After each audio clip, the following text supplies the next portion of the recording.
Mana Zimbabwe. I have to clear my throat because half of my throat doesn't work. Mamuka seiko vana veZimbabwe.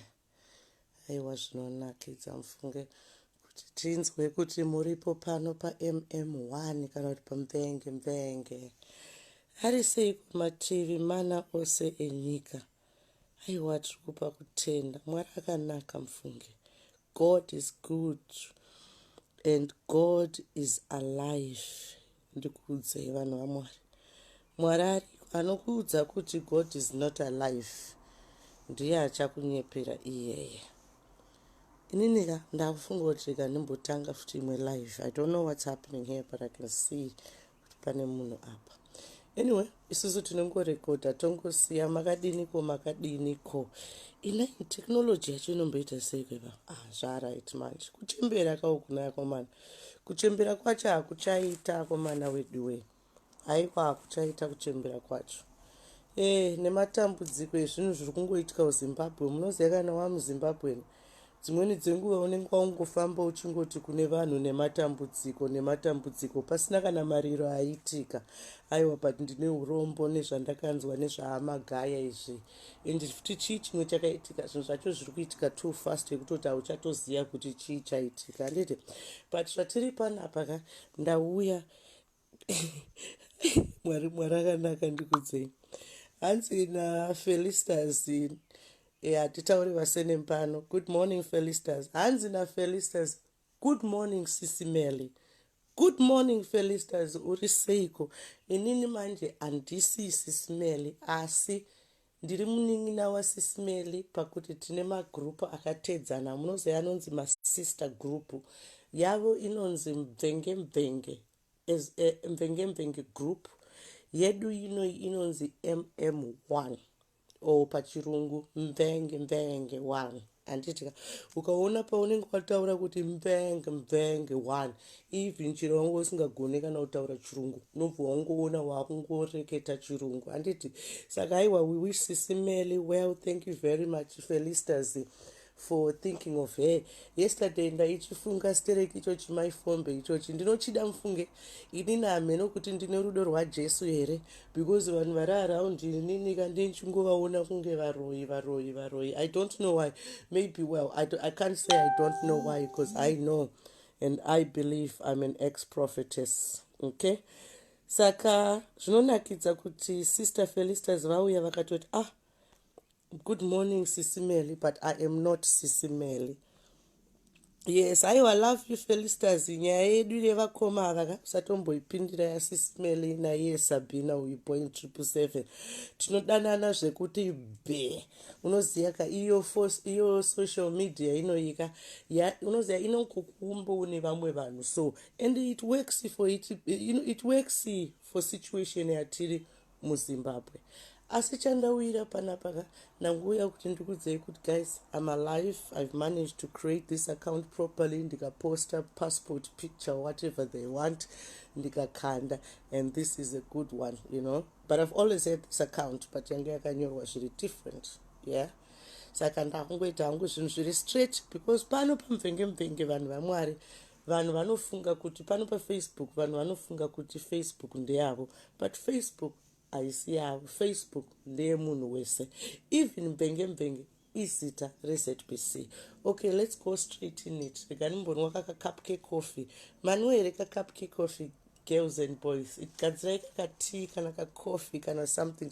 I'll only be here for maybe 15 minutes. Nangoda kuti ndiyozokudzai kuti I'm alive, I'm doing well. I'd been on a break. Obviously it was Zuckerberg's break, but it is what it is. The other account I'm not using it because that account I've had it for a long time. Saka vanhu vari kungovhara ma-accounts evanhu. Saka getting to the point, munokaziya kachitokoroshi kaikaike kwaSisimeli kaikaike kachitokoroshi. Makaziya here kuti munozviziva here kuti Sisimeli vane katokoroshi. Manga musingazviziva kuti Sisimeli vane katokoroshi. Vhurai maziso enyu muone katokoroshi kacho. Katokoroshi kacho hamukaziya here katokoroshi kaSisimeli. Katokoroshi kaSisimeli kanonzi Mukoma MaSimba, kachidhoma kaSisimeli. Maona manje. Saka ndakudza Mukoma MaSimba, I'm just begging you not to carry on fucking around with me and pushing me. Muroshinza Mukoma MaSimba. I'm a very, very nice person. You won't know like a young brother. But unoenderera neuroi wako. Urushinzwa Masimba. Inini, I'm an ex-prophetess. I can smell. Iwewe ndinokuona unge kampana kangu. Urushinzwa. Ndinoona uroi wako waunoita, ndinoona utsinye wako waunoita, ndinoona kubetray kwaunoita vanhu, ndinoona kuconfuse kwaunoita vanhu. You've got split personality disorder, Masimba. Uroshinzwa. You need to understand kuti vakuru vako ndiani and how do you respect them. Iwewe Masimba, you've only known me for 7 months. Zvibvunze kuti mukadzi mukuru ane 40 years wamuziva for 7 months and she's Zimbabwean. What does that tell you? What does that tell you, Masimba? Kwandanga ndiri for 14 years, about 20 years, unoziva kuti kwanga kuri kupi? Unoziva kuti ndaite chii? Hapana chinhu chaunoziva except 7 months it's nezvimwe zvimakuhwa zvaunenge uchiteerera. Masimba, I want to tell you something, my brother. Don't push it. Uri kuzvinzwa? Don't push it. Uri kuzvinzwa ka? Uroi hwako hwanyanyisa iwewe. Waimbotaura nezvana mai Titi, ukataura nezvana mai Bosi, anonzi ani Madam Bosi. Uchitaura kuti Madam Bosi vakandishandisa, mai Titi vakadai so. Ukanetsana nevanhu vese vana loveness. Wakanetsana navo iwe, nana Tatelicious wakanetsana navo tisati tauya pano. Saka uri ani iwe? Unofunga kuti vanhu vese ivavo vangangovenga munhu just like that. Mirandukudze Masimba manje. Like I told you, I'm an ex-prophetess. Sometimes I tap in spiritual. I don't need to tap in. I'm always in the spirit. Masimba. Every time pandinotaura neo Masimba, only pauningo chifara, that's when I feel good. Because I've got the spirit of God which reigns in me. Saka pauningo chifara ndinokuregerera ndoti kamfana kangu, and then omanya futi onoita more things. Who started this betrayal game? Ndiwe kaunoda kubetray uchimhanya kune vamwe vakadzi pandakatanga kuya paFacebook uchida kucreate maskits ekuti vandi attack. Masimba, please don't fuck with prophets. Uri kuzvinzwa? Ma real prophets ka handidi kunyepera unokudubuka nemota iwe. Uri kuzvinzwa? Unokudubuka nayo motikari iwe. Hatisi vanhu vekutamba nekungotaura zvimatakanyanya zvaunoita. Uri kuzvinzwa Masimba? Pandinoya padhuze newe Masimba ndinofeel that spirit, and it can only two spirits, good spirit and bad spirit, or God's spirit or the devil's spirit. Masimba, you need to pray hard for yourself. Lekanchikubhabhatidza uroi hwako uri inside. Amene kuti mapapa ako haasi kutoora here kana kuti zvinhu zviri mukati hazvisi kuora here neuroi hwako. Please Masimba, handidi kukudedicatera inonzi 10 day ndichungokuudza zvinhu zvawaita ana mai Titi. Uri kuzvinzwa Masimba? Stop pushing it and know where respect is. Uri kuzvinzwa? Uri mwana mudiki iwewe Masimba. Uri kuzvinzwa? You have confused Facebook and you are still confusing it iwewe.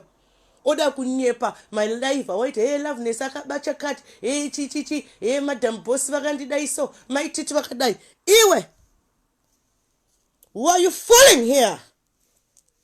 Dai iwewe wanga uri munhu ane respect. Panoshaya wana anokuda here? Panoshaya wana anokuda here Masimba? Panoshaya? Because you are carrying the devil's spirit in you. Let me baptize your son. Usafunge kuti pandakauya paipa ndaikuona zvese zvaunenge uchita Masimba. Uri kuzvinzwa? I want to tell you something. Ndiri mwana waMwari, I love you. But in the flesh pasi, I don't give a shit about you. What you eat, what you drink, even Jesus winners, I do not give a shit about you. Kana ndiri mu spirit ye flesh chayo. But kana ndiri mu spirit ya Mwari, I love you. Ukuzvinzwa? Uri muroi iwewe, basically. You need to leave Facebook. Ukuzvinzwa? You've been on Facebook for a very, very long time. It's time you leave Facebook. Urushinzwa Masimba. Uri chiko. Ndoda kushandisa chimwe chiwedi chechi chiri very hard. Uri gonye iwe. Uri noora. Uri makonye iwe. You're an infection. Ndakashedzwa kuMDC ndikadzingwa. Fuck off. Unyeperani panapa. Uri kunyeperani panapa. nezvimagodhi pazvako zvaunoverenga uchinobrainwashwa tumachanel twaunenge uchiwacha netumabhuku twaunenge uchiwacha. Zvese zvauri kuita izvinezvika ndakazviita in the 14 years yawanga usingandiziye ini. I was being trained. Uri kuzvinzwa? Saka haungandiudze kuti zvauri kuita izvi handisi kuzviona. Now ndada kuudza brother, you need to pray hard for yourself. Takambengetire makodo amina waya. Kuti uite profetika unofanira kunge wakamboita sina chaicha inonzi sina, kutora varume vevanhu kuita jealousy kuti naiwe kouya nemota ina handina. Unofanira kunge wakatozviita izvozvo, kuita bitterness yekuti oh my god handizvare, kurwadziwa kuti naiko uya ari kuAmerica ndiri kuZimbabwe kajealousy. So unofanira kunge wakaexperience zvese izvozvo.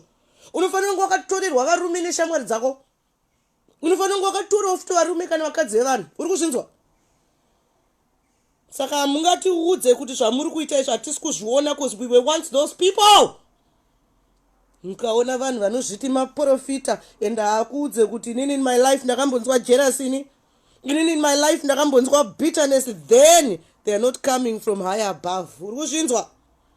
Saka Masimba, I am praying kuti makonye ari mubhodhi mako ari kuoresa nyama dzako nespirit abude. Wakauraya munhu here Masimba? Who did you kill? Tuudze kanyaya dzako kozi hatizieni. Wakauraya munhu here?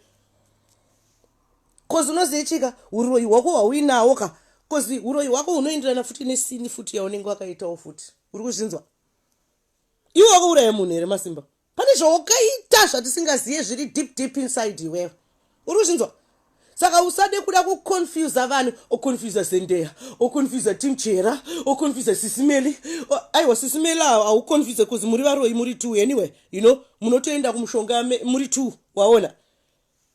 I'm telling you Masimba, Elias makamita say Elias pasopo. Anditi Elias pasopo makamshura, mukamita kanyama. Zendeya mukamita kanyama. Ndikauya ini ndikatora maroots amnenge mchita ndikapukuta. Ndikaisa pa display, look where they are now. Amasende yako. Makuda kuita chi Facebook chenyine ziro chi live na chi my phone. Muchiti anti Elias ateshara tuna kuti muuye kani muite ma live. Muda kuti auye ikoko aite live. Asa admin ere pa mbenge 1. Akasiri admin pano pa MM1 ere. Sataure matushi mani. I can disrespect you, Murushinzwa. And I'm telling you, I can disrespect. Is mapera kan. Mapera, je kupera kana bondi notiri nani. Imi mapera imi. Bondi notiri nani ndikudzei. Time ya pkanika ubvira pa maka betrayer Brian. Iwewe Masimba na Sisimeli maka betrayer Brian. And I want to tell you the truth. That Brian wacha aninga ri blind aninga zinga shunyo but ashina basa. Mwana mikuyu maka betray mwana imemi, fuck off. Maka betray mwana imi mtidi sheku ningirikina man shekuda kujairirwa nevanhu ini. Mningi wangu ada kujoina ko mningi nanga ndakazokudzosa pa moderator. I love you very much mningi. Ene mningi wangu uri kudechiwa.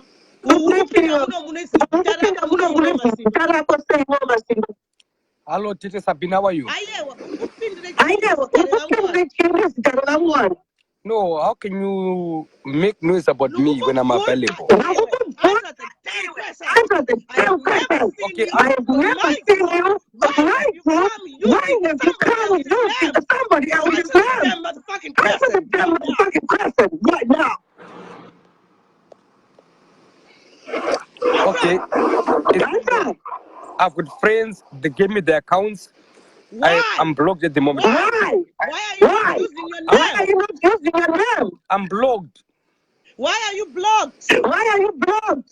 I don't know. So why can't you use your real name? Like use your real name like you are using your real names. We're using your real names. Your real name? Yes. No, it's not your real name. Why are you hiding? Your real name? Why are you hiding from your real name? I'm not hiding. It's what are you doing a then? name. What are you doing then? Why do you use When we came on Facebook, when we came on Facebook, It was called Sabina Ruiz until you motherfuckers fucked my accounts off and did what you did. Apologies, Sabina Ruiz. What are you hiding from, Masimba? I'm not hiding from anything. Is a name is just an agenda. Why don't you use your real name? My name is blocked at the moment. No, you're not. Your name is Riot. Something. Why don't you use your real name? I'm telling you, my name is not active at the moment. Otherwise, do you want to talk to me? I want to answer your questions. Listen, I'm asking you why don't you can't hear you because you're not wearing headphones anyway. Well, I don't have headphones at the moment, but if you speak, then I'll keep quiet. Okay, I'll speak and you keep quiet. Thank you. Your name is called Riot something. Why don't you use your best name on Facebook? A birth name I was given by my parents. Then, as an adult, I had to choose my name. It's allowed. It's legal. No, it's not legal. No, it's not legal with Facebook.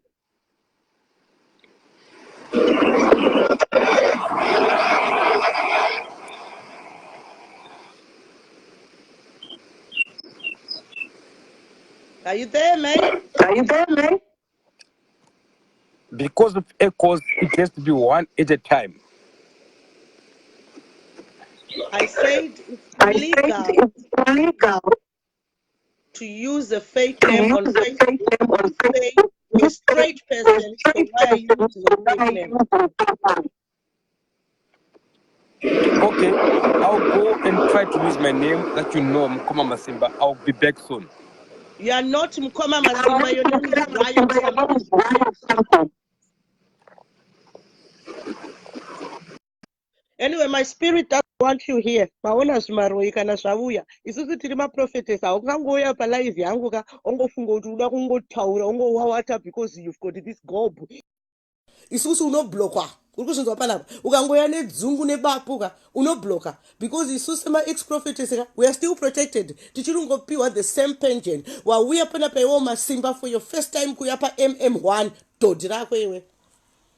Kuya pa MM1 for the first time. Why? Say manga msiri kuya pesa apa. Say manga ndichikuona zvako Masimba iwewe. Ndichikuona zvangu uchifunga kuti munhu akapusa. Hanzi, if people think you're a fool, then act a fool. Masimba, ndichiuya kulive makomane ndwe group rangu ndichitori kanda pasi, ndichiuya kulive reka ndishandire vanhu ava vari kundipowo vanhu vari kuuyawo kugroup kwangu. Didn't you all see that iwe wana Masimba? But you wanted to use, abuse, and leave. Asanda kuira imi my phone. Munzo, Mukoma MaSimba. Pana pamauya futi ne fake account inonzi Rita Musozomba. And that Rita, that's your ghost account. Because Rita and nomuda singaite. And that is you. That is your ghost account. Ndakatombo mita moderator Lisa anzani iye mskane anonzi Rita wamuri kushandisa. Anditi, because ndaimuda, but aifunga kuti ini ndaimuda, but I think spirit yangu yaida ghost iroro because ghost iri inofunga unge Mukoma MaSimba. Saka Rita akatoita moderator. Saka Mukoma MaSimba itogona kutondisira mushonga kamuchikafa because ndakavaita ka moderator. Kwanga kuri kutondisira mushonga ndiri kukuedha areka ingo edha edu tinzwe cause vanhu rekai ndingapedze kutaura kwacho isi totaura with passion and with spirit. Ona munhu arikuda kuuya kuhondo kosei usina kuuya panapo uchita malive ako iwo Masimba iwewo. Imaiziya kuti amai Mandela inini ndindaita malives pamvenge for the past 7 months anga ari loyal ndichibatsira ivo amai Fombe. Uri kuzinzwa? Wakambouya iwewe kuti aiwa Sabina deserves MM1 because akashandira mvenge. Taurai chokwadi. Wakambouya pala pa MM1 but basa rinoita Masimba ndikudze vanhu vaMwari. timchera ikauya panapa kuti ingoti ibatsire basa akumhanya kuinbox uya kuMguru uya kumvenge group uya vanazendea vakauya ari kumhanya vanhu vakauya panapa anenge achienda kumainbox tivabvunza kuti uya kumvenge makadiniko sisi Prudence Baby. indoda voice renyu rinonakidza kana mundidzidzisewo kutaura like that mupa matongo ndiblessa musati mabva pana kuti mai Madela uchipota uchitaura zvakanaka mamukaseiko muri kufona muri kupikwa imimi To South Africa. Bless you manga muchida kuti chiko nenyaya iyi Mukoma MaSimba. I don't want to lie mfunge mukoma musisi vangu chandawira panapa ndechekuti for 7 months I've been spiritually just checking what's happening the truth is I've come to a point yekuti no MaSimba, you're destroying people panapa vanhu vakauya vachida kuita malive anova inboxera vanhu votiza anovachichidzira vanhu votiza inini ndakatadzei nemalives andaivaitira ndichitoshanda and I defended mvenge group with everything I had. Ndakavatadzire chii chekuti vanoramba vakavenga indakavashandira. Sorry, Mrs. Wang, I'm angry. Sisi Sabena. Sisi Sabena. Hello, ndidonedze ndidzoke futi. Network ndidonedze ndidzoke futi. All right, darling, thank you. Uyu mukadzi uya tumwa Mwari. Muri kuona Mwari versus the devil. Chidevhuri cheche chauya kacheche chinonzi chiMaSimba harisi kana zita rake futi chinonzi Mwari hausi kupinda palive yemwana wangu iwe sisi Prudence vauya manzwa kutaura kwacho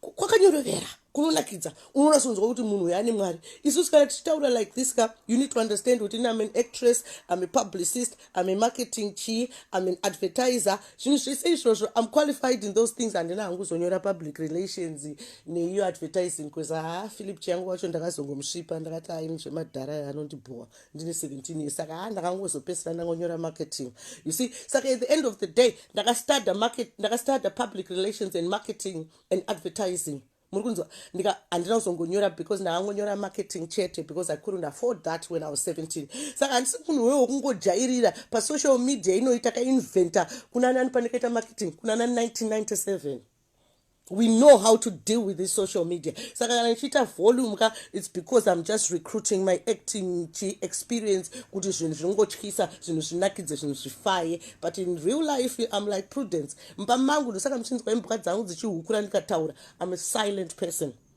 my spirit is silent Prudence atouya God atomutumidzira panapa kuti Sabina remember who you are handidi zvenoise saka even Mukoma MaSimba vakandipa noise spirit yangu inondirwadza iye anofunga kuti haasi kupa noise but in spirit yangu he's a noisy man murume iye akandishusha pamvenge panapa murume uyu kachitokoroshi kasisimeri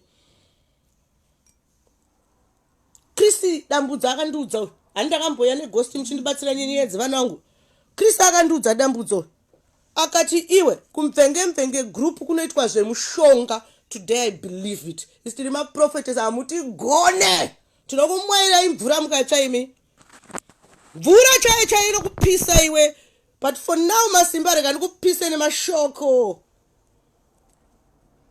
it's very bad hauziye munhu wauri kutrita bed kuti abva nekupi hauziye kuti ndiani even chero bhaibheri racho rinotaura kuti be prepared Jesu anogona kuira masikati kana pakati peusiku but utaura chokwadi between me and you it means that's your death zvizvo zvinonzi Mwari Jesu achazouya pakati peusiku be prepared that is your death izvi zvinhu zviri deep zvataibhlokwa kuti titaure necho chitokoroshi chasisimeli kachitokoroshi kababa kemanza kaikai katoothless kagodo boy kajealous boy kabitter boy kadivider boy fuck off iwe rikatiudze chokwadi uroyi hwako uda kuti wakamboenda rini kuZimbabwe iwe wakaenda rini kuZimbabwe iwewe MaSimba I can tell you ndakaenda muna February last year I can tell you that pakafa ndichangirei rakafa last year yes pakafa changirai ini ndaitoisa ama yangu tombstone ndakaenda paZimbabwe apa iwe wakaenda kuZimbabwe rini basa rekungowawata nekungogwauta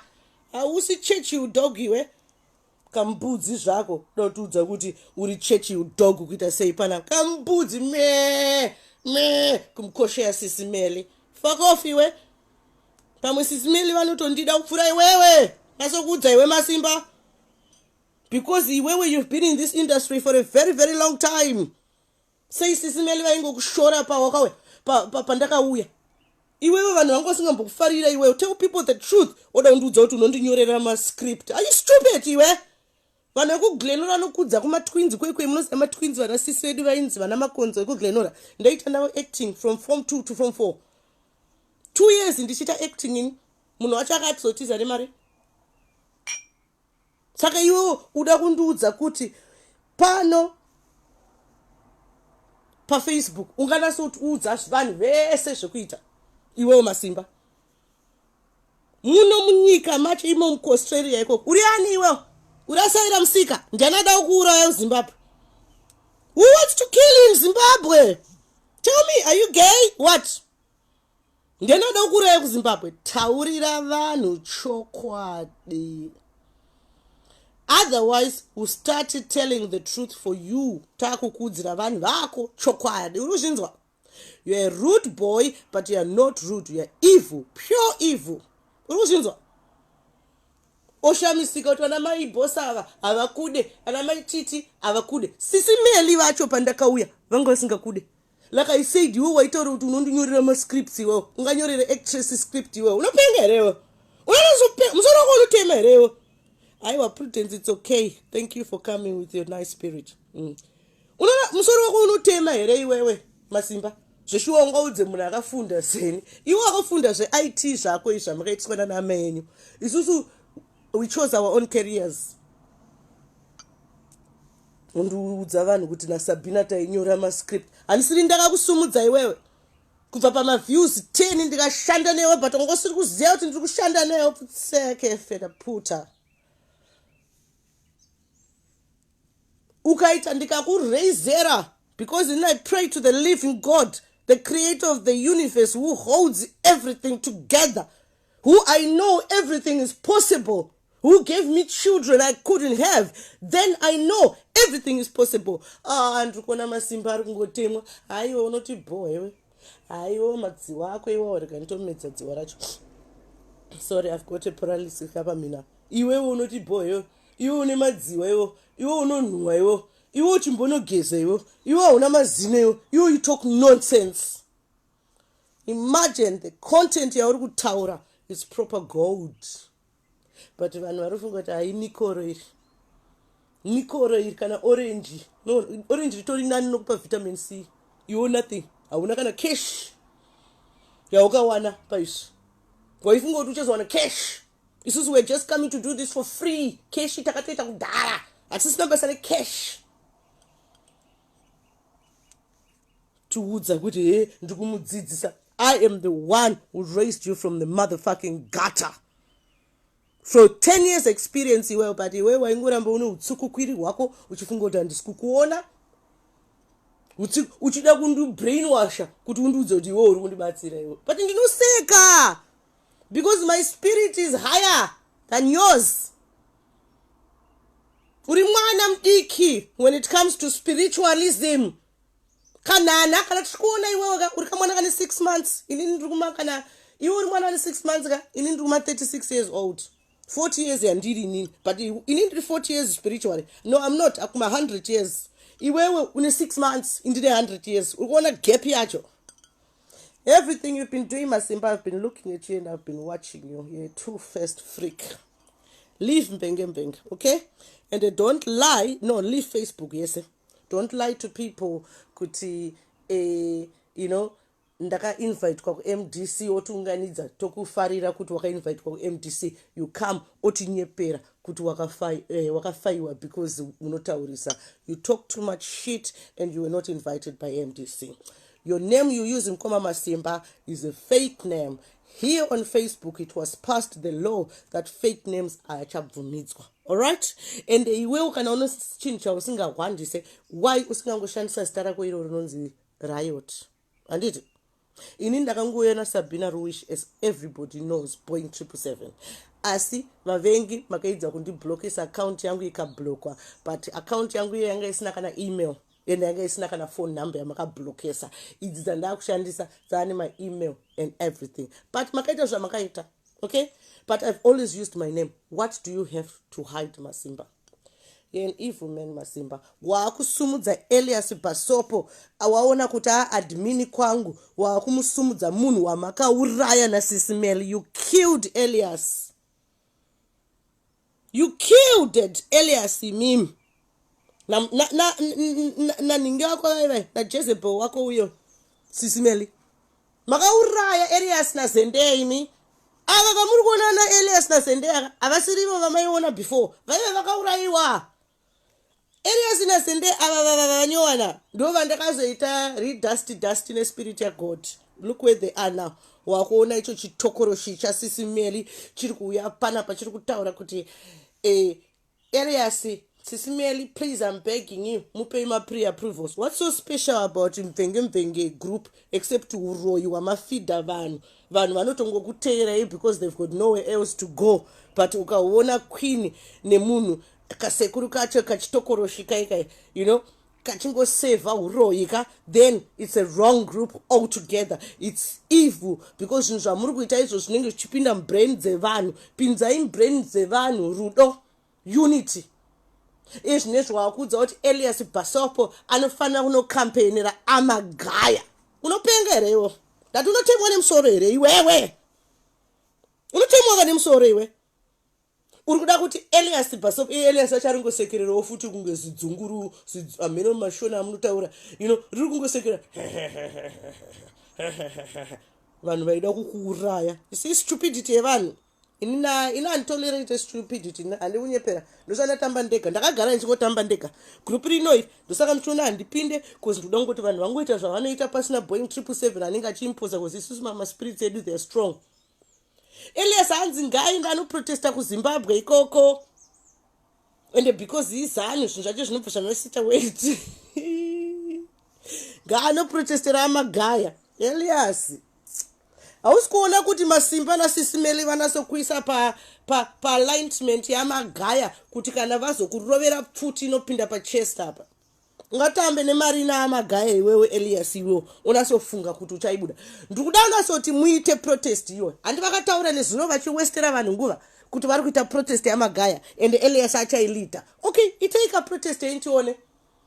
Asi Elias iwe ndiwo uchazoshaya upenyu hwako, ndiwo uchatozofa. Because vanava vari kukwisa mufiring line. Kana ivo Mukoma MaSimba vachiti murume akasimba vachinyadzisa vamwe varume pamalives avo vadii kusvita vega. Varoyi vatakati vadii kusvita vega. Tim Chihera maiconfuse kani. Tim Chihera maiconfuse zvimwe zvisingaite. But ndoma spirits enyiwa. Inini ndapota wauya pana paiwo Masimba wakambouya pano palive iwe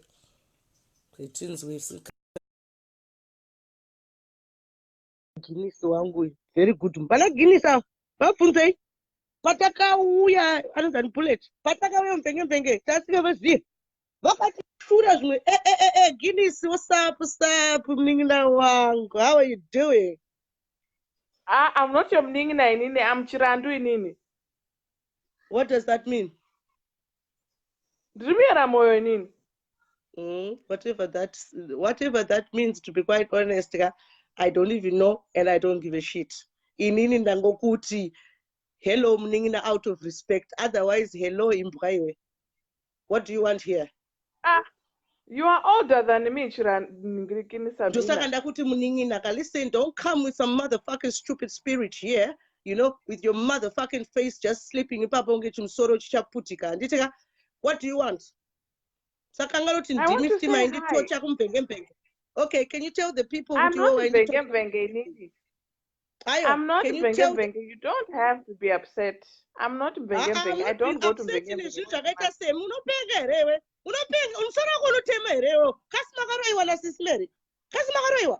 Rekaivana sokuroya iwewe bullet iwewe uchiri kuziya pa wakayozondiataka panapa ndikakukuitsira pfuti mugrupu munomu paranga riri nyowani ini ndisingakuziya. Do you remember Stacy Parker akakuira imimi ghost randakacreata raStacy Parker iwewe namunch taps? Do you remember pamakauya? I think you know what the problem is. I think just loveness. And this is ghosting nini. Iwe shut the fuck up. Shut the fuck up. And this ana chihera wakanyepera urikuzvinzwa. Shut the fuck up. I'm not a ghosting nini. Iwe unoziva uri lucky kuti uri over pa screen panapa. Uri lucky screen yato kuprotecta urikuzvinzwa. Inini I used to be a security guard. I used to be a bouncer trained by police. Iwewe ndakaroona zita rako bullet ndiambassador. Ndikakutreka ndikakuona uri iwewe. Saka right now, if you tell me kuti it wasn't me, taura kuti sisi, I did it, but I've repented. Usandinyeperese sekunyepera kwakaita noramba. Ini ndinonzi Mai Mandela. Ndinonzi Mai Mandela ndine mwana. Mira ndichikuudza chimbonyarara for now because your network iri kuaffectwa. I'll give you time. Mira ndikuudze munin'ina wangu. Pawauya panapa wanga une spirit yako yehoyi. Handisi ghosting. Mira ka ndambokuudza kuti chinyarara iwe. Ndambokuudza kuti chimbonyarara. And this is ghost. There's somebody that's stupid in your head. You can't even listen to a conversation.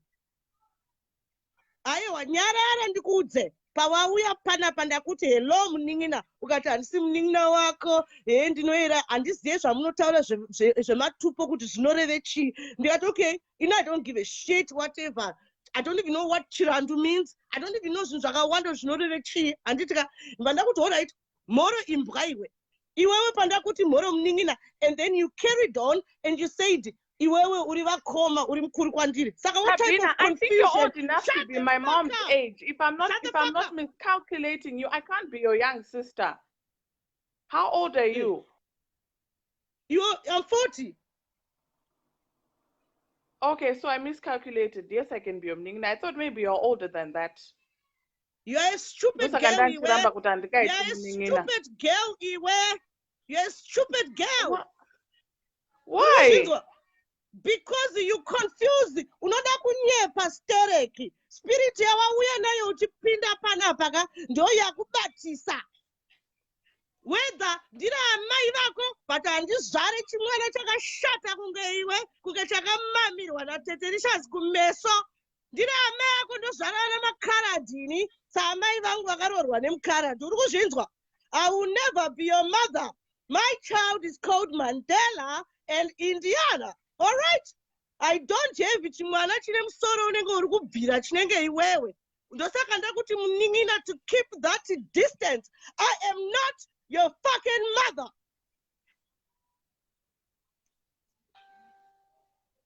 Chitaura. Zvawawira panapa.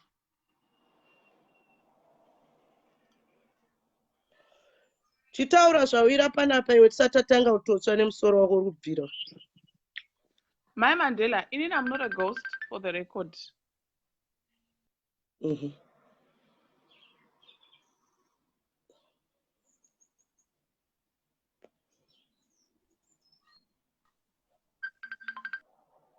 Phone yangu iri kudrop. Muri kundinzwa?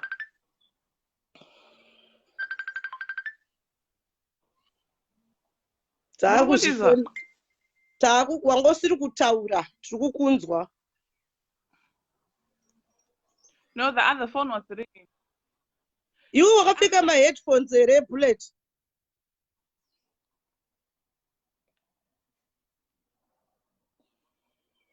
Vakufonerwa. Saka achadzoka hake Bullet, I think adaira phone. Saka muri kuona ana Bullet akanonyepa kwachihera kuti handisirini. Ane basa rekutuka manyuka mazi eBullet. Okay, wakutinzwa. Bullet.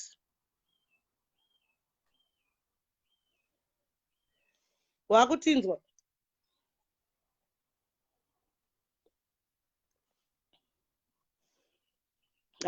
I think ari pakoha zvina basa.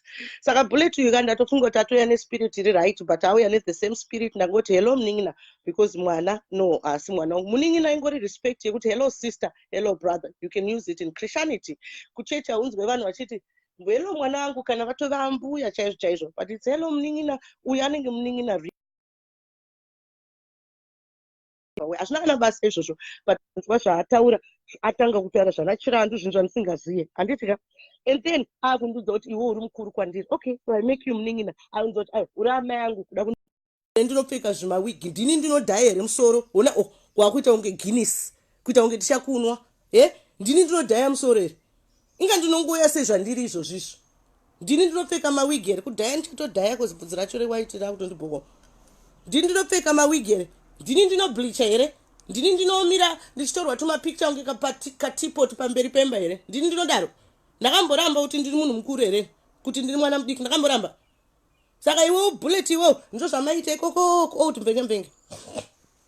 I love you my sister Bullet because isusu tode vanhu vanorependa but wakanyepa kwachihera wauda kunyepa panapa inini handina time yekupa vanhu vakadaiso varoyi vakadaiso time yekunyepa but I love you Bullet because ungori munhu yaanorependa vanhu vanofanira kurependa aiwa paipe ndakatadza aiwa zveshuwa taka tisingakuziye Sabina because pandakauya ndakasingaziye munhu ndakangopinda mulive ndikamboitwa unge benzi kana Sisimeli munoziva first live yangu handife ndakaikanganwa Sisimeli vairwa naTatelicious ka saka inini Tatelicious achivavhairira nezvinhu zviri stupid ndikati Tatelicious yaoniwo fridge yangu chikutoseka Sisimeli vangandiudze kuti amai Mandela live yako haisi kuoneka handi munoziva yakabhatanika ike kuti unotena picture yotarisa the other way kana kuti yokutarisa iwewe inini picture yanga yakatarisa inini kumadziro ndakatoitwa benzika ndikationa mota yangu ndichongowanzawo kuti zvinhu zviite right kuwachisana ndikuratidza vanhu uswa vanhu vaMwari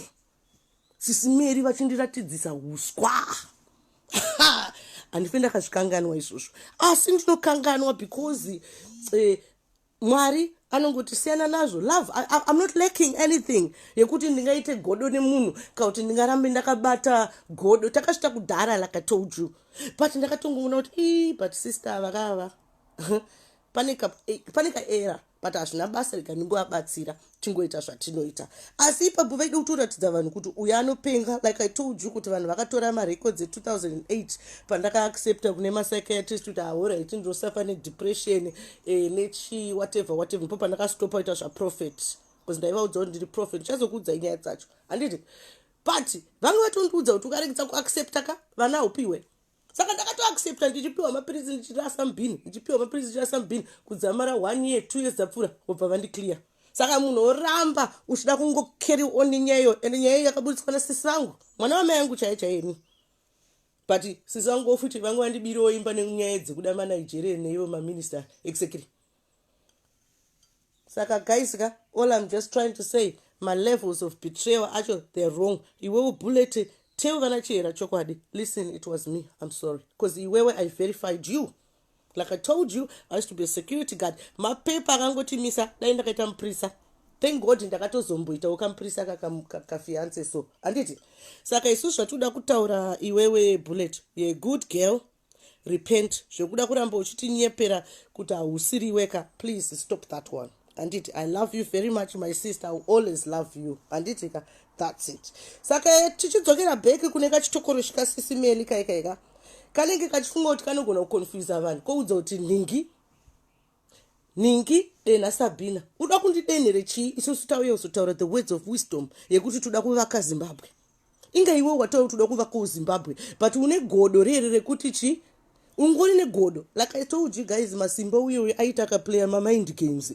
waitoshaya kuti chi but because iwe uri prophet uri kutoziya zviri kuitika handiti aita akaplaya mamind games akaona ndoita kana maviews akawanda orwadziwa obva uye obva taiwa guys ndaakuritaya achifunga kuti ini chabva ndangoti kana twin yangu yaritaya ndaendawo indombomusiya vakati bhabhaika ngani ranga riri godo rere rekuda kuti inini ndichidona vakamboda kutaura nyaya dzangu inini dzanga dzisina kana basa ndiani asina kana kuhura ndiani asina kudanana nemurume wemunhu not kuti ndiani pane vamwe vasina and we don't encourage kuti vanhu adane varume vanhu but macircumstances aitiforce kuti tiite zvimwe zvinhu ranga riri kwanga kusiri kuziya kana munhu une mukoma asingakudzidzise kuti chakaipa ichi chakadai uri mwana unenge uchitedzerawo zvinenge chiita vakoma vacho but pane time yekuti unokura wozoona kuti this is wrong I want to follow my way because I'm now an adult saka Mukoma MaSimba ndakupedzerai kana makuzoda part 2 I'll give it back to you but I want you to know chauya naMukoma MaSimba.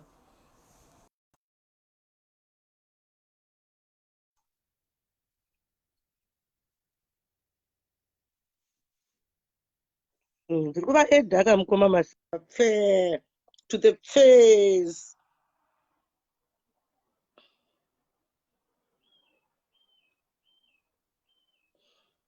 Listen, iwe bullet papanapa mani iwo handiti wakadzingwa kwachera unoziva kuti sisimelo vanogona kundudza uyu wayo unoziva kuti sisimelo vaiva kutaura chokadika zvinotonetsa kuti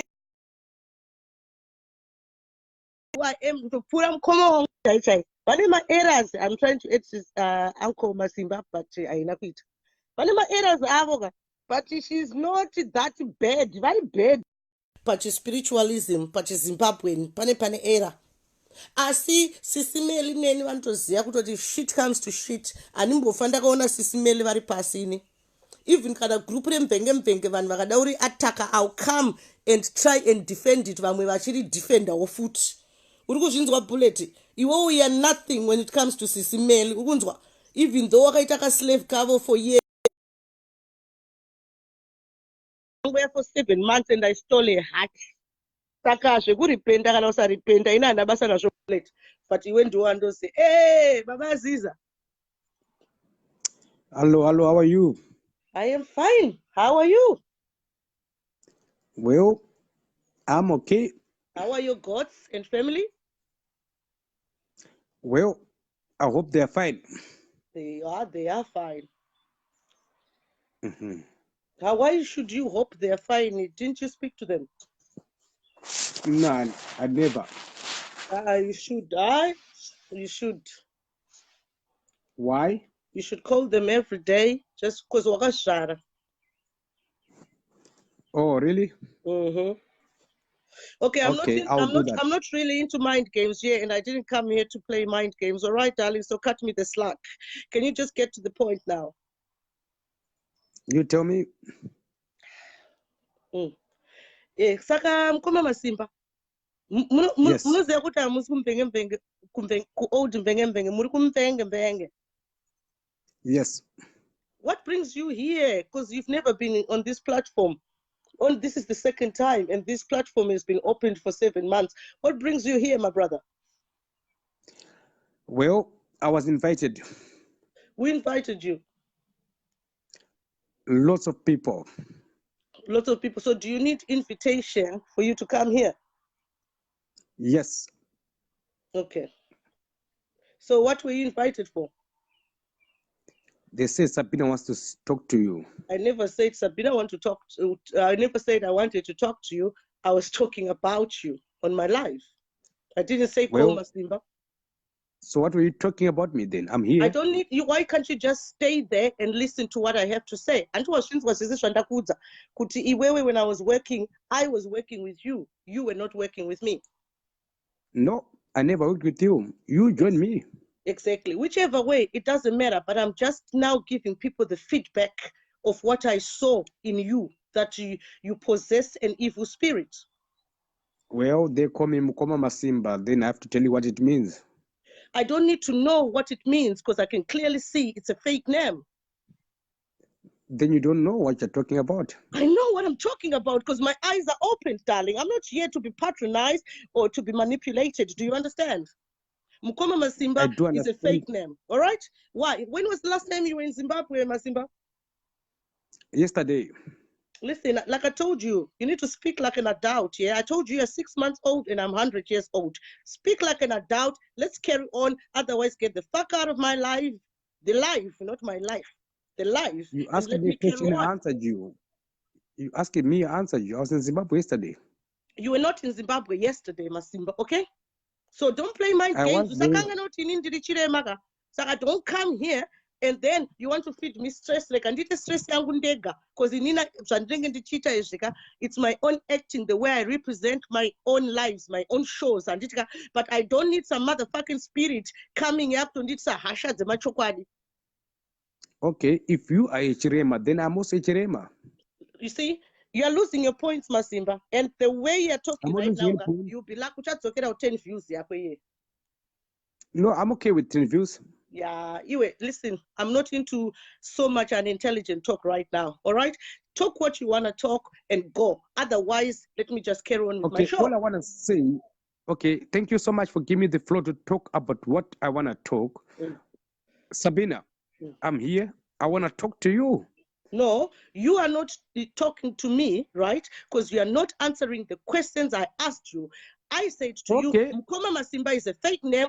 Mukoma MaSimba, you have not been in Zimbabwe, and you told me you were there yesterday. So we can't carry on this conversation if you have not answered those. I'm going to answer you again. When was the last time you were in Zimbabwe? Oh, physically, that was in 2007. 2007, for somebody who's got a good job, why have you not been to Zimbabwe? Why should I be there? Because you've got family there. No, I don't have any family there. Okay. So when you spoke about Tatelicious, that she's not coming to England and because she doesn't have papers, what did you mean? I meant that I never said about the papers. I was talking about the character of the Queen, that you don't fit to be there in England. You, Queen Tatelicious, you don't have a certain character to be there. What qualification do you have for you to say that? An honest Australian citizen. You are an Australian citizen, you will? Almost. Almost. It's either you are or you're not. What not are you? Yet. Are you an Australian citizen or not? I'm a South African citizen. But you listen, I'm not talking about South Africa here. I'm talking about Australia. You just said you're an Australian citizen. Are you an Australian citizen, yes or no? No. So why did you say you're an Australian citizen when you're not? Because I'm an Australian waiting to be a citizen. They want me to abide by their laws. You're full of shit. Thank you know why? Because when you're not reading those papers, right?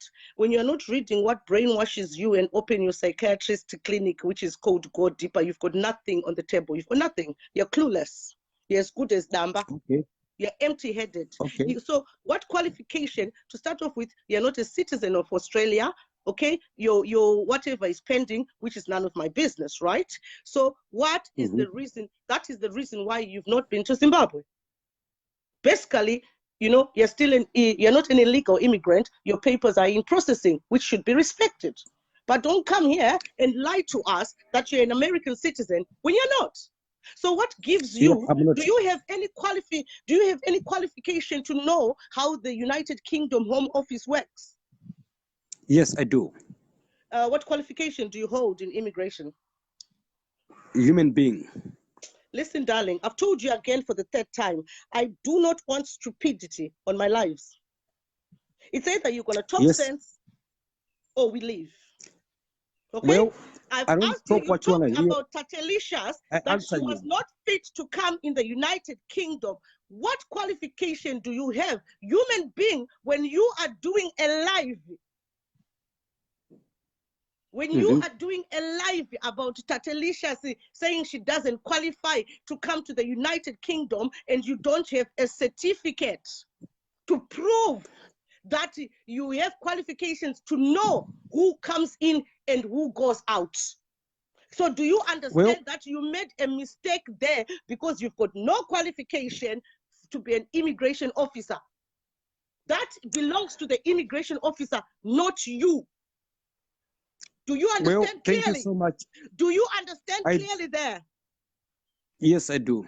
Thank you. Can you apologize to Tatelicious that you've got no qualifications of being a Home Office officer or an immigration officer, and what you said, put a disclaimer on it? Well, can I explain why? Okay, explain. Well, when I look at Tatelicious, it's a very robust situation, and I was demystifying. Who says it's robust? What do you mean by robust? Can you explain in Shona what robust means? Because I don't understand it in English. In this content, you say what? Robust in Shona manyezu nyakata. Manyezu nyakata zvinorevei? Makubu kaswa. Zvinorevei? Maswa nkongonya. Okay. To me, maybe it's a lot. Okay, please just listen. I'm not into mind games, darling. Okay, just tell me, what does it mean, robust? In your context, You ask me, okay, robust means it's a situation whereby I am playing a role to stand with the victims. Which victims? Which victims? Vakabhadhara 250. Do you have V11s for them? I do. Can you please show us and can you please send them to me? Okay, so if you're standing for those victims, what qualification do you have to stand for the victims? An innocent human being. No, you must have a qualification. Okay, go ahead. Sorry, I cut you off there. Okay, if you want to hear about my qualifications, then I'll tell you my qualifications. No, yes. Okay, my first qualification, I'm an IT professional. We all know that. Yeah, okay, it is thanks to them. Yes. Then I'm also a business consultant. Then I'm also into law, immigration. Okay. Listen, if you're a business consultant, what qualification do you hold for a business consultant? Business administration. Okay, and where did you do this business administration? In University of Zimbabwe. Could you please, is that a degree or it's just a program? Is it a diploma or a degree? A degree. Could you kindly send me a V11 of that one too? Yep, I can do that. And you said about law, you said you're into law. When you say you're into law, what do you mean? Yes, I'm a law academic. Law academic using which qualification? Law. You said what? Law. Okay. Blessmore said, can you please send these V11s everywhere to see them, not Sabina? And I think that's a fact because everybody wants to see them. Okay. Saka, I can't send to everyone. I can send them to you. Okay, and then no, you can take off my serial numbers. So I think no, it's okay. I can send them to you. Then you can send to everyone. Oh, yes, because I'm talking to you right now. So that you come to my inbox and switch talk me, and then I'll tell people that I saw your qualifications. No, you can share with them. I'll give you consent. MaSimba, am I a personal trainer? I don't know. Did I send you my certificates? I don't remember. Because you lie, and I don't like people who lie. In I believe people are not kufa. That's what I believe. Okay? Me too. Yes, I really believe. Okay, quiet. So you said you've got a qualification in law? Yes, I'm a qualified lawyer, but not registered. Not registered, qualified lawyer. You mean me a qualified lawyer? Oh my God. You mean me a qualified lawyer, man? Yes. And they are not registered? Yep. Okay. Saka, what law now did you use for Tatelicious? What is the chapter? Human right. You know the chapter in your section and Crimes Act 1958. Where is the crime here? There's no crime. Okay. It's an act. Yes. So that's the one you used, right? So where is the crime for Tatelicious here? No crime. Yeah, go ahead. Yes. So it's called Crimes Act 1958. Go ahead. Yeah, I've answered you. Okay, so that's the one you used for Tatelicious. Why did you use that particular act on Tatelicious? Duty of care, subsection 2C. Why would you use it on Tatelicious though? Well, because I have a duty of care. You have the duty of care. Who is Tatelicious here? Is she a criminal? Because I think that act should be implemented to the criminal or somebody who has been charged with it. That's not my job now. You're talking utterly nonsense. Do you know that? Well, my job is just to hear what other people are saying, hear what she's saying, and make a report. So it's a hearsay. Hearsay with the reason why. With the reason why. But this is a crime. It was true story. Okay? £100 was paid there. handiti Thank you. ndikaratidza ma-V11 handiti ka, it's something you can go Thank you. kucivil court or whatever handiti ka. Saka Thank you. imimi kwamazosvika henyu ka, inini ndakazosungiswa anyway, which was a good thing. Saka nyaya yacho yakapera handiti, but iwo pamwe ndakucorrecta using that as well. You've got no qualification. Inini haiwa, no, nyaya yangu naolinda yakasiyana neyako naTatelicious. Tatelicious is not being fought nevanhu vacho vanonzi vakabira mari. Inini ndiri direct victim handiti, saka I fought my own case and I'm satisfied handiti. Iwewe, you've got no right to represent a victim because you've got no qualification. A victim should come and stand for themselves or go to civil law, because it is a crime if the truth be said, yeah, and go to the civil law because it's a crime, because she's not a consultant. She's not a qualified consultant for immigration to get that money. Saka iwewe, you are still in the wrong. You've got no qualification to stand for any victim. Okay, you don't need a qualification to be a human being. No, that's if number you one. are going to stand for the victim, why don't they come? Inini, the people I've dealt with kumbenge, they came to me and face dzavo, vanasisi stabile ne few people pamakandipa that great opportunity. Vakoya ne face dzavo and nangoya uzotaura nyaya ndaudzwa. Because in court that can stand. Because that's a different story. Huh? That's a different story. Remember, when it goes to court, it's case by case, right? So we are talking different things here. Okay, Mukoma MaSimba, you are not the victim. You had no right to approach Tatelicious. Do you understand? How do you know I'm not a victim? You are not a victim. How do you know that? From what we are seeing and hearing. Oh, it's not about what you see. You're pushing your own agenda because there's no victim who came to tell you kuti iwe Tatelicious akandivhara mari, vanhu ivavo vakangotsakatika vakaenda. Iwewe ndiwe wakandibrainwasha kuti vanhu varipo ndikaita malives angu uchindituma kuti ndite malives iwayo, but in reality iwewe you're just pushing your own agenda. Do you agree with that? I don't agree. Okay, so show us the V11s publicly, evan vachona, and we want to approach those people's tega. And then well, oh, okay, thank you so much. I can't show you because I can only show the relevant authorities, not you. Okay, I'm going to tell you the truth, MaSimba, okay? This is really a stupid conversation. You've got no qualification to stand for any victim unless you're a victim yourself or unless the victim comes to you. Moita malaiv to confront her. But you've got no right to immigration because you are not an immigration officer. And let me tell you something, crime at Tatelicious is way, way less. It's I don't know about the crime. According to what I don't know about the crime. Totally I'm nothing. How do you know she's not fit? Are you a doctor?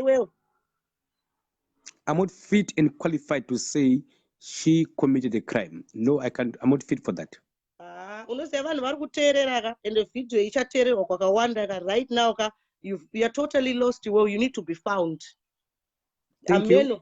You are totally lost. You need to be found. Tatelicious, crime yake is totally nothing. Shaman, punish what you know. Stop suppressing. I don't know about the crime. I don't know about the crime. I only have what I call allergies. Okay. Or allegations. From your life, what was your life? What was the intention of the last life you did? Which life? About Tatelicious? Yes, Kuti, I was going to UK. What was the intention? What was the end game for it? Okay, thank you very much. I'll answer you. This video is to tell people, Kuti, Mukoma MaSimba, according to my own analysis, is pure evil. And I don't need to tell you what comes with evil. This is the reason for this video. Saka, can you please tell me the reason for your life? You're okay, Tatelicious? Okay, let me tell you one thing before I answer you. Thank you. Your intentions, okay, are your intentions. That's right. It. But what were your intentions? I've told you mine clearly. So can you kindly tell me yours clearly too? Thank you. Can I answer? I'll answer you. Thank you very much. My intention on my last video about Tatelicious, I was telling Tatelicious that Tatelicious have tried to engage with the relevant authorities in Sweden And my last hope is to engage with the British authorities about your tour, because you Why put did you something want to engage with the British authorities about Tatelicious tour? Why? I'll answer you on that one. Thank you for asking. Mm. Just because I still have 13 people on my back who are crying about you. So I would like to present their story to the British authorities. Then it's not up to me, Tatelicious, to give you a visa or a permission or what. No, I'll just share my story. Then it's up to the British authorities to tell you to come or not to come. But I've got the right to let them know about my grievances based on what I received. Okay, from the 13 people you received, do you have one person as a V11, right? To just to say, I did a video with Nyasha somebody, I totaura kuti yes, Tatelicious akandibira mari. Do you have any? Not only a V11, I put 13 no, I out said of 13. live, a live. No, I called upon out them. of 13 They came to people, me. not out of 13 people, not even one person came to say palaifi kuti aiwa zviri kutaurwa naMukoma MaSimba ndini wacho ini ndakabirwa. Hapana munhu one akauya out of 13 people. Is that what you're saying? Hapana. Well, I never told them to come live. I never invited them to come live. I invited them to come behind the scenes. To come behind the scenes. Okay. So Yep. for us, there's no evidence, basically. You won't do any evidence, actually. It's not about your evidence or my evidence. It's about my story, your story, and the British laws. Okay. So when you called the British, what did they say then? Well, what did you achieve? A lot. Tell us then. To notice Chashande. They asked me to provide evidence based on what I was talking about, and I did. You provided the evidence.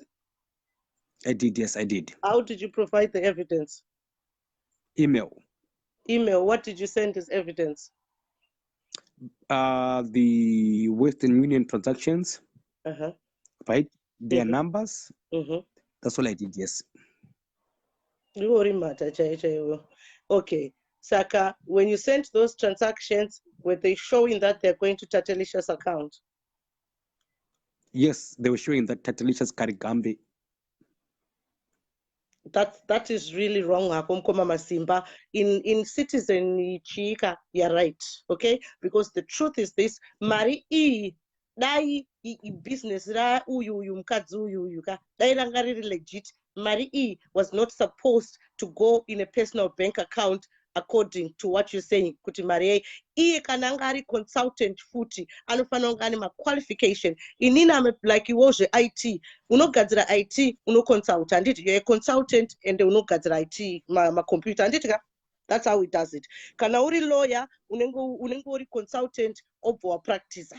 Saka is a personal trainer. Inini, I am qualified to be a personal training consultant and then there's a trainer. Saka as for Tatelicious, she's supposed to be a lawyer, consultant, chai lawyer anima paper, acho. Kuti ango tanga just to consult. You can't just wake up and say, oh, I'm a lawyer, today I'm consulting. You can't, because it goes in the law. Even if you train more than 2 people, your friends are ubvumizwe. You want to find out to sign you can't sue. You see? So what I'm trying to say is that there you are right. Kuti Maria Kapina personal account. Uyu, she is wrong, Tatelicious. Pakuti, she pretended to be a consultant. And for you to be a consultant, you must have the real qualification by a certified body to suggest that you're a consultant. That is the truth.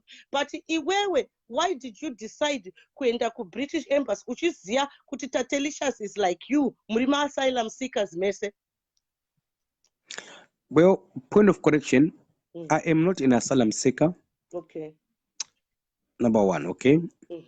Then number 2. Is there anything wrong with being an asylum seeker? Nothing. Quiet. Then number 2, I like Tatelicious. I like you too. But if there's something that I hear, I will ask you. If you don't answer me, I will take action. Okay. Yes.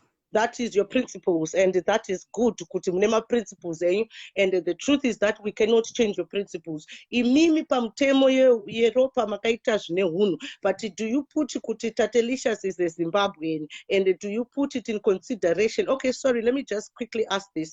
Do you remember 100 pounds yangu yekwa Olinda?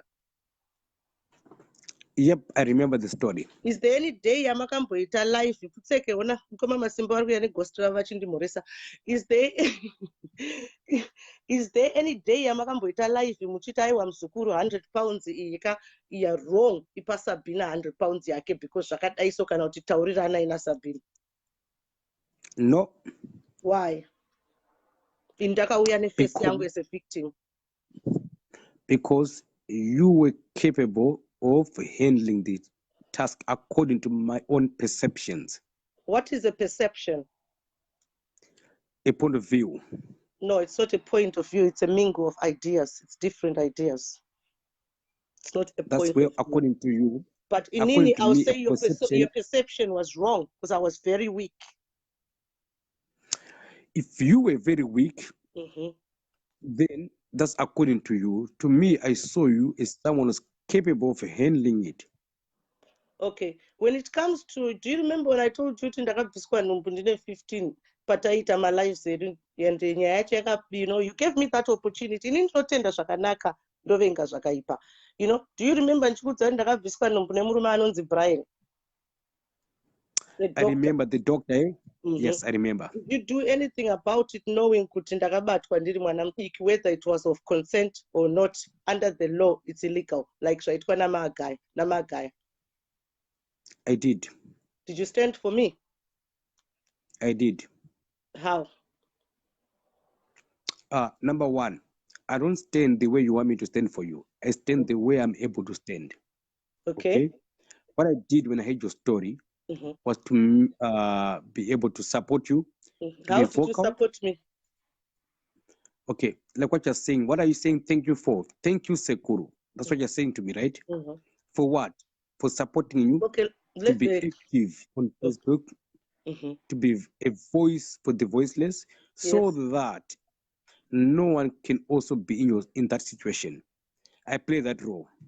So how did you do it? Do you have any evidence to show that you supported me? Do you have V11? Because I'll tell you that everything I was doing is through my qualification. I was the one supporting you. You were not supporting me.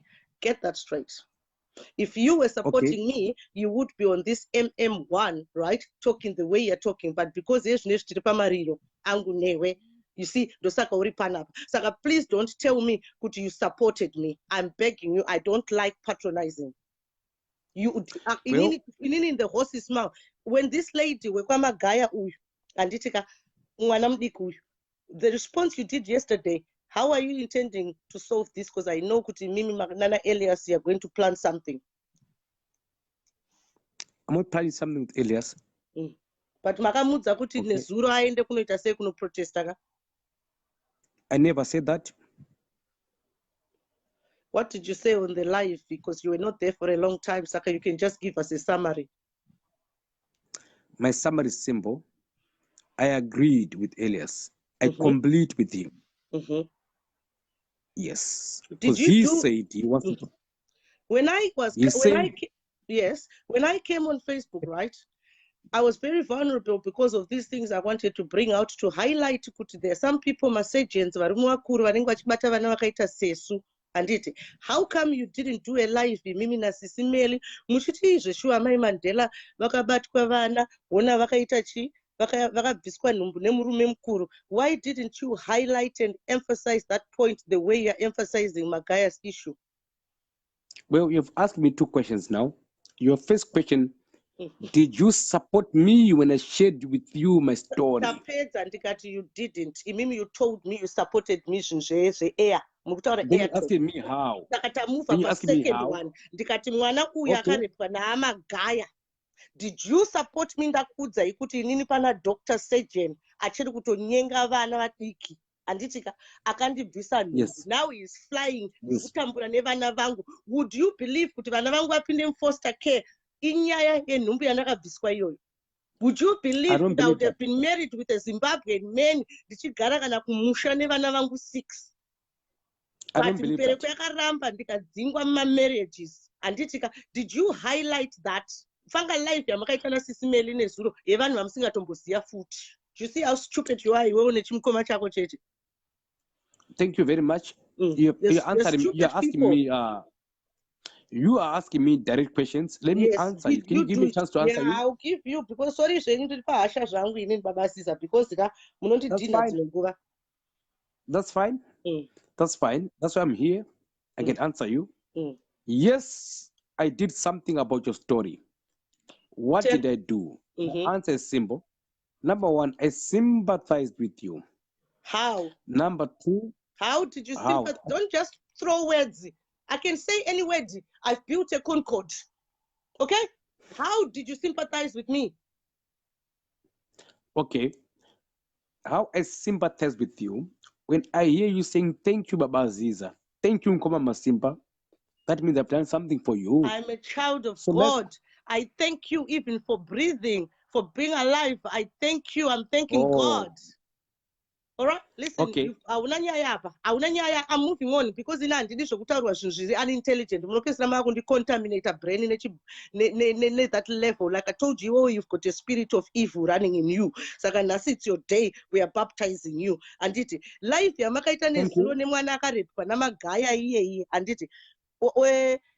you didn't do that for Sabina. Would you believe that pandaka kudza inyaya iye dai makapresa panyaya iye vanhu vaibuda ende pane vamwe vanhu this nyaya would have even influenced the other people kuti vaite come out?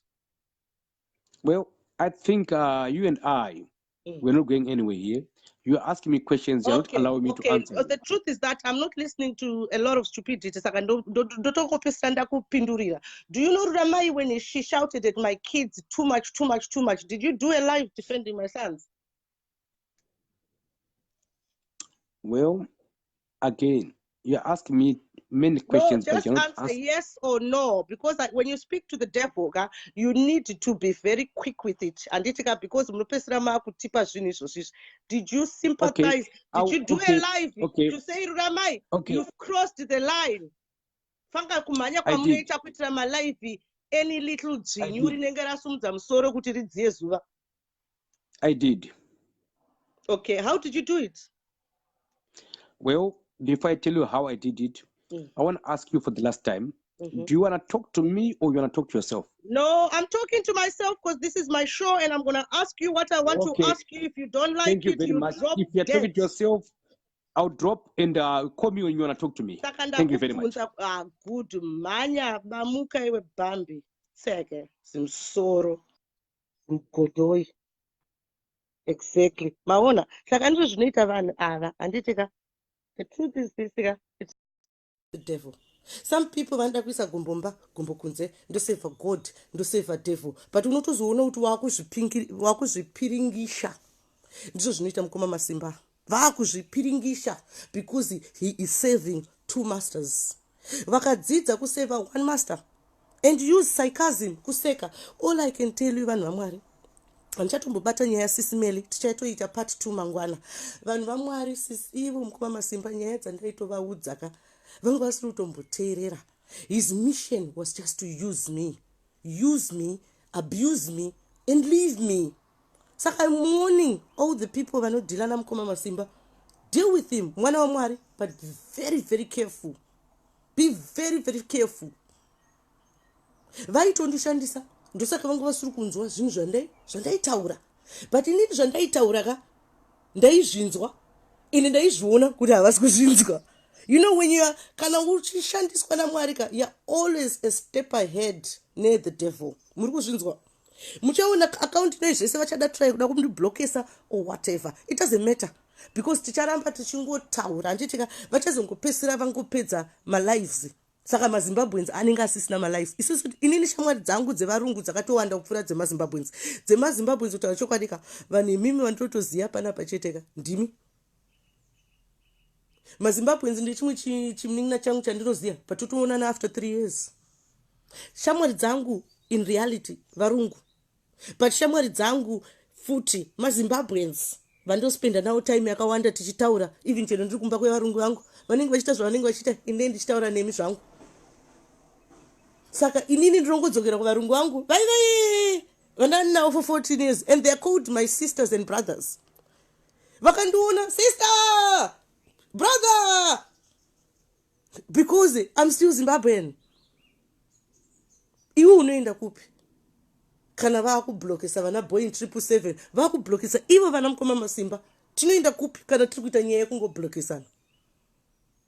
Isusu, like I said, ndakauya nezita rangu rakanaka. Saka you need to start looking. Vanhu ivava vari kushanda mazita asiri ava tinoziva kuti pane vamwe maghost ari very good, but when it comes to macelebrities macelebrities akufanira kutoshandisa mazita avo kutaura chokwadi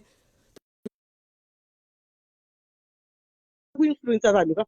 Saka iwe uri kuuya kuzotongwa nemunhu usingazivi, ukuya kuzoroverwa go deeper nemunhu usiri kutongoziva, pakangonyorwa kunzi Mukoma MaSimba. Icho chingori chifesi chauri kuona icho.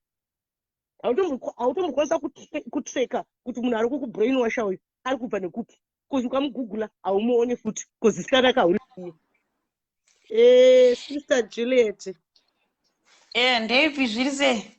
Sister Juliet, I want to tell you nyaya Juliet yoika. When I did my personal training, can you imagine? I had like 5 Juliets around me. I had a consultant. You know my headphones there? Mira nditsvage ma-headphones. Ndichitsvaga ma-headphones, I want to say something about this Masimba and this Melinda. These people are grown up, so they should grow up, Maize.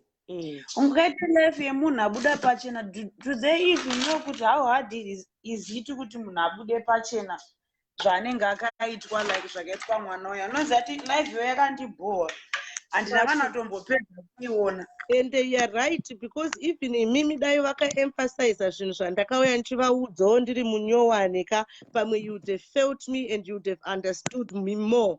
But vanhu ava vaida kungoita zvekungoshandisa, saka they were not hearing points. Zvinhu zviri kuitika izvi zvevanhu vari kuita zvana Jesus izvi zvekuti chii zvemasanctions.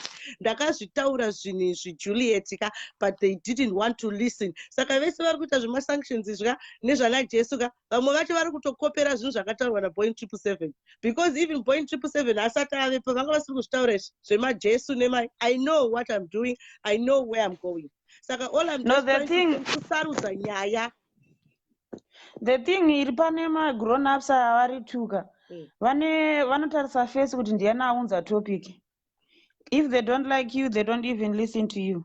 But kane kukura kwavo neage yavo ka. Please keep quiet. Sorry, ndimbokubatai because I don't want to lose this point.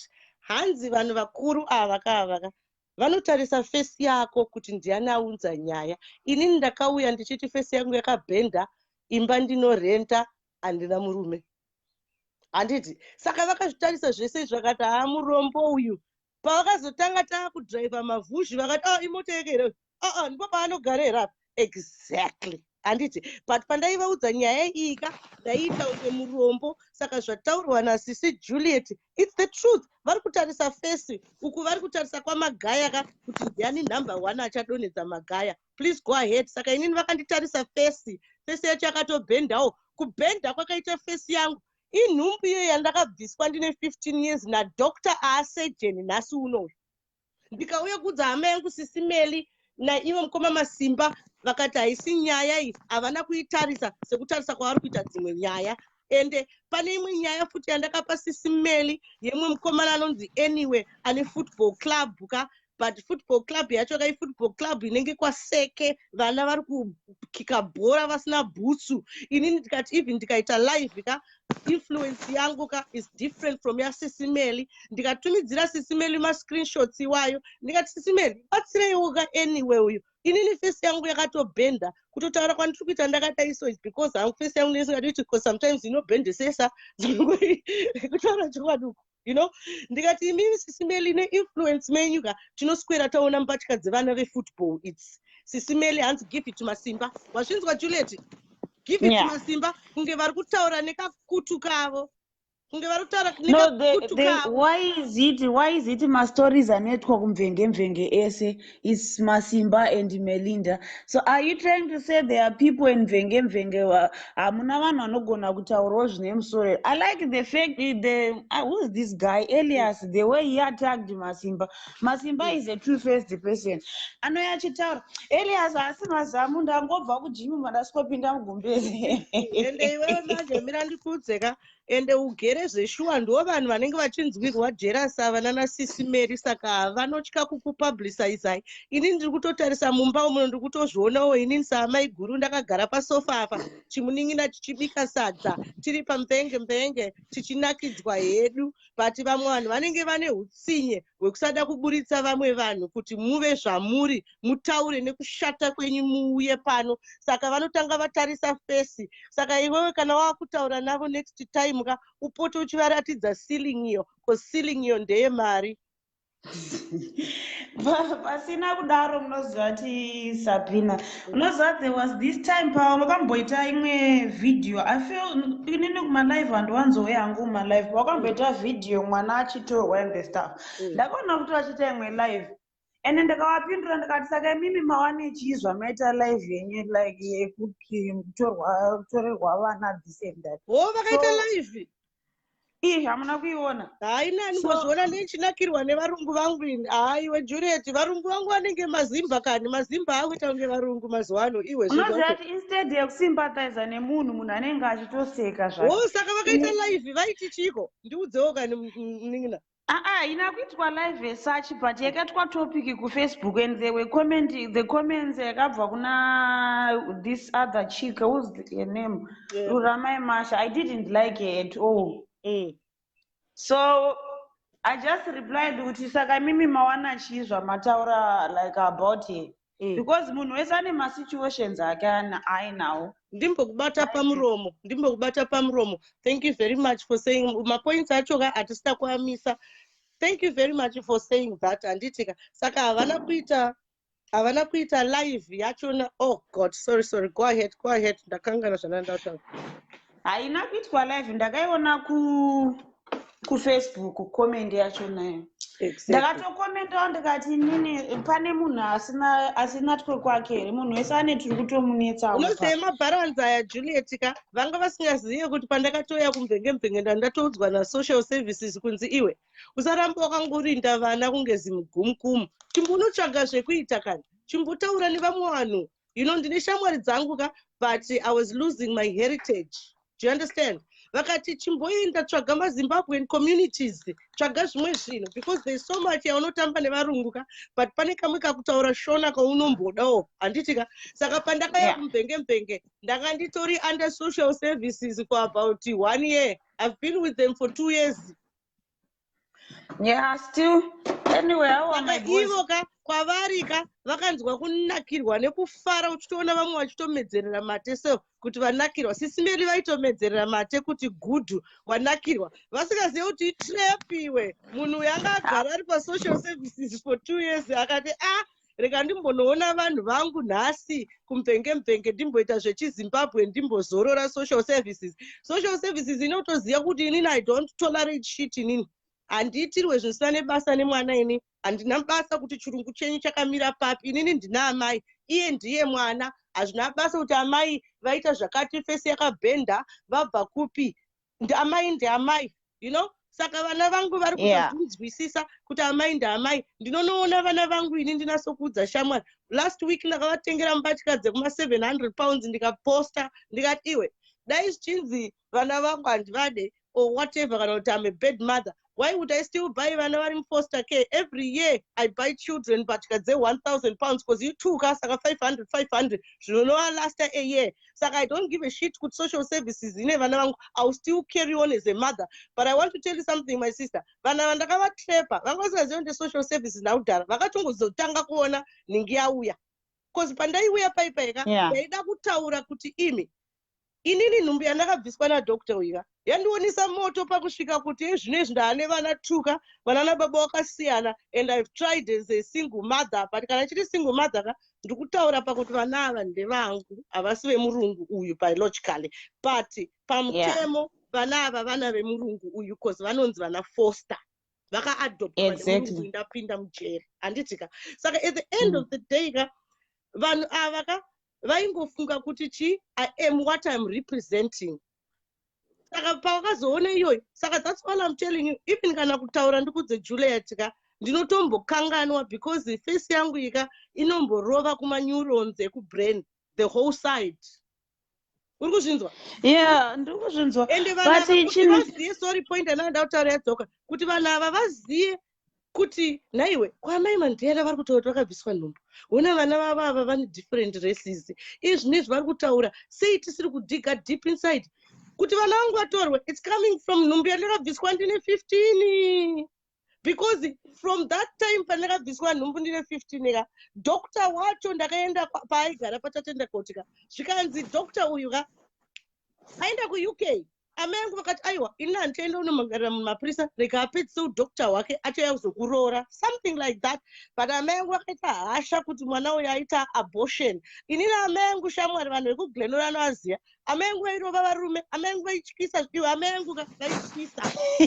Unozi amai angu vakamboenda kujeri ka varova muticha vamusumudza musoro wake mutara ndikudze because anga anyengwa ne15.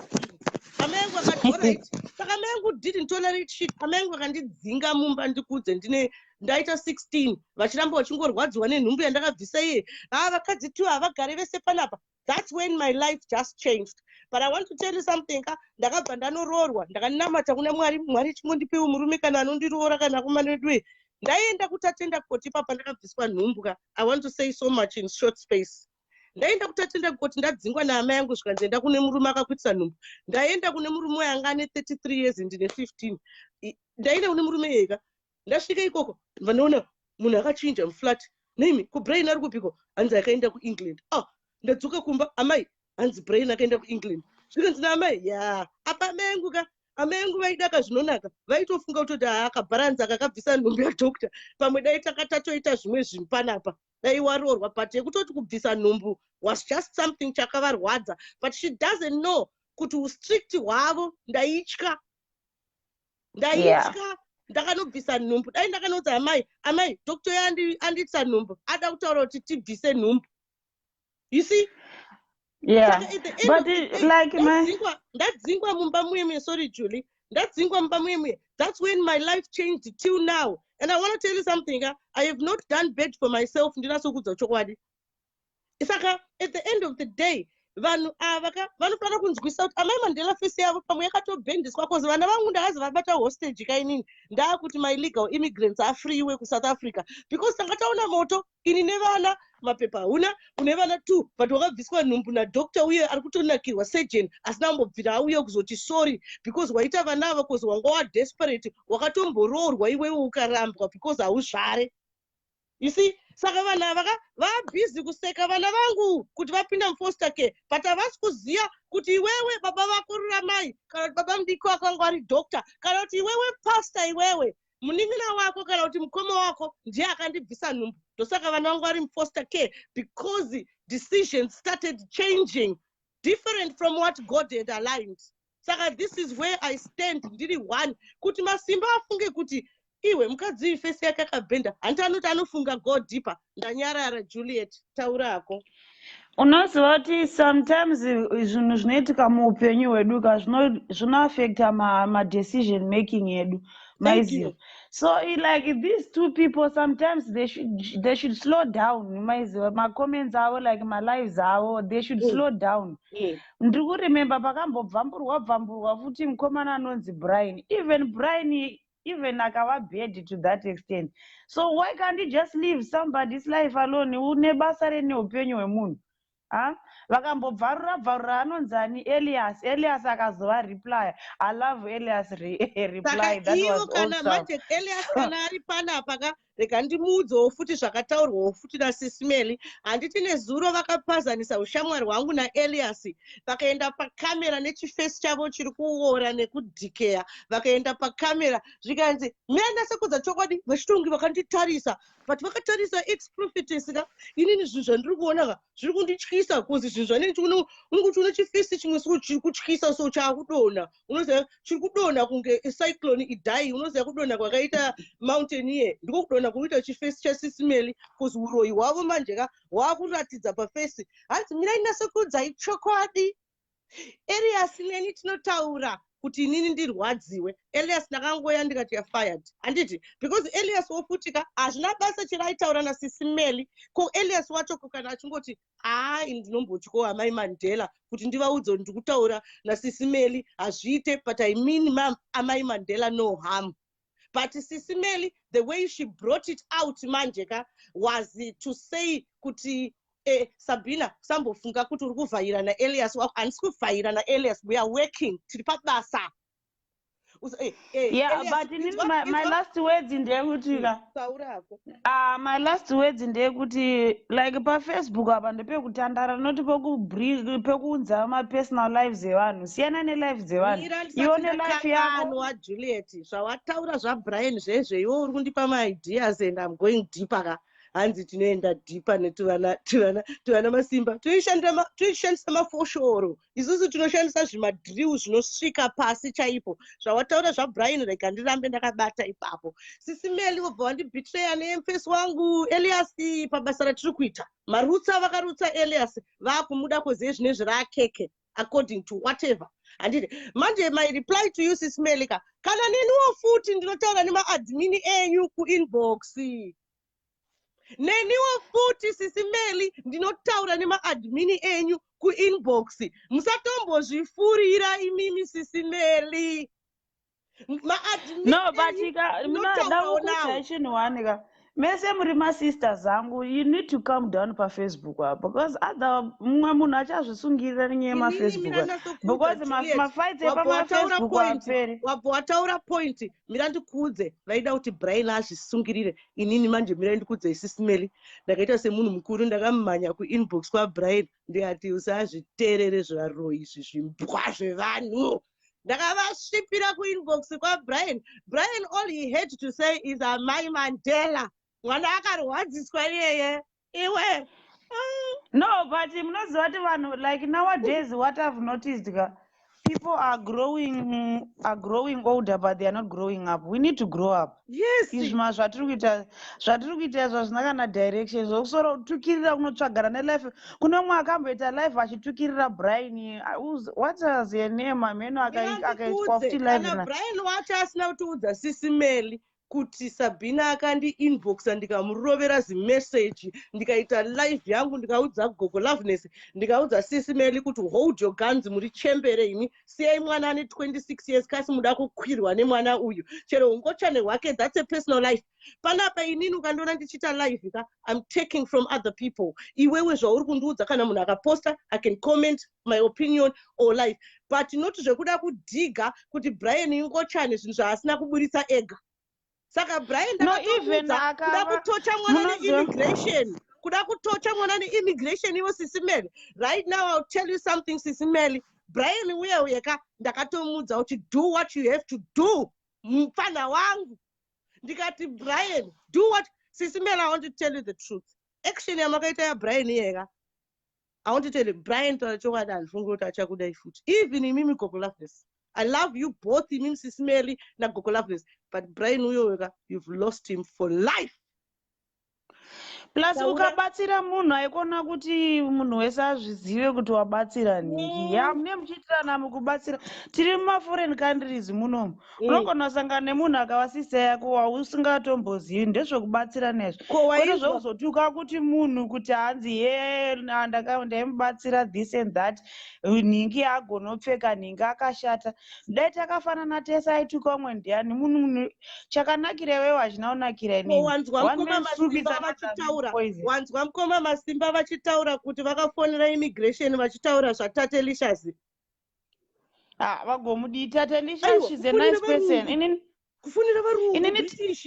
kufonera varungu kuti uyu ngasapinde muzimbabwe kana negandasi rangu nepasipoti seyangu iwe kufonera varungu kuisusu takamamirwa tozoita sei ngakuro inini hangu ni kutaura chokwadi ndanda problem nemagays nemalesbians nematransgender andabasa nemunhu because munhu you choose how to live your life so inini hazvindiafecte kwamangwana mwana akakuya akakuudza zvimwe bcause tv yacho yazara satani so komwana akabatwa neusatani akakuudza zvimwe ivo Mukoma MaSimba vanofanira kuziva one thing. Mandela ari mature kupfuura Mukoma MaSimba. I'll give you a fact. Mandela akandiudza last week his mother social services yake ichida kutengesa kumagay. Hanzi ndaramba ndikati no, that's not my thing. Ndiendesei kumwe. Saka social services yatomaka Mandela kuti waramba kuenda kumagay, but that's his prerogative. Ataura kuti akavenga magay. Ini ndaitomboseka madlesbian. Mandela vati mother, calm yourself down. That's wrong. Because zvinhu zvandakamudzidzisa mwana wangu akuzvishandisa today. Ivo Mukoma ndatoti Sisi MaSimba spirit yataura kuti vakunzi Sisi MaSimba. Ava vachatombonzi Mukoma MaSimba. Spirit yatoti vakunzi Sisi MaSimba. Ivo Sisi MaSimba vakanokumbira Polimpombi pipi yaMandla. And they chokwadi behind every lie, there is an element of the truth. Gavataure chokwadi kuti vanodawo kumanyowa. Dosaka and ndikudze imi Mukoma MaSimba chanana sokudze sisimele vanogona kundida kufura imimi. Anditika imimi pamakaenda kwa Tatelicious kwekwe. Mainotsvaga basa. Imimi mainotsvaga basa kwa Tatelicious. Dai Tatelicious akapa Mukoma MaSimba basa mvenge dai pasina. Dai imimi meseka muri kumashabhini. I can destroy Tatelicious, you would not believe. In Tatelicious, I follow. I love Tatelicious. Yeah, but my Facebook was it. Now I want to tell you this, and I am going to make this a conclusion. Or Mangwana teachers to enter deeper systemally. Because I think Mukoma MaSimba ngane makobwebs achida kumbona so tinaso vakwesha ezvinezvi I think vapolishika but zita raMukoma MaSimba harisisiri Mukoma MaSimba vaSisi MaSimba because utsinyo hwavaita hwekufonera British immigration it's a no-go area kublokesa vanhu maaccounts it's a no-go area yetidye tese. Sharing is caring. Any last word? So are you saying waka block yes at Tatelicious kuenda ku UK? So Tatelicious is no longer going to the UK. No, ndikubvunza. Vakafonera UK. Yeah, vakafonera. But let me tell you something. I'm a celebrity criminal in this country, ex-convict. Yeah, Tatelicious compared to my, I've got like 28 to 30 counts. But the truth is that in a personal trainer so that nobody can employ me. I'm unemployable. It doesn't matter if you repressed, you can't employ me. Waona ndosaka ndakapinda personal training because you can open your own business anditika saka Tatelicious kanyaya kake the most counts yaanadzo muno muEurope is just 2. It's nothing. Vanhu vatinotamba navo vari kuma 46 counts. Yeah. Exactly. But uri kuona kuti munhu ane ganda fanga rako ari kuda kukuuraya. Uyu ane ganda remurungu. Munhu uyu akaunzwa nemurungu munomunyika murume wake Tatelicious. Asi iwewe wakuda kupindira nyaya dzevanhu mavictim acho adi kuyozozvimirira indakazvimirira panyaya yangu yaOlinda tikapedzerana. Is this still nyaya yema250 aitaurwa yanzi ma250?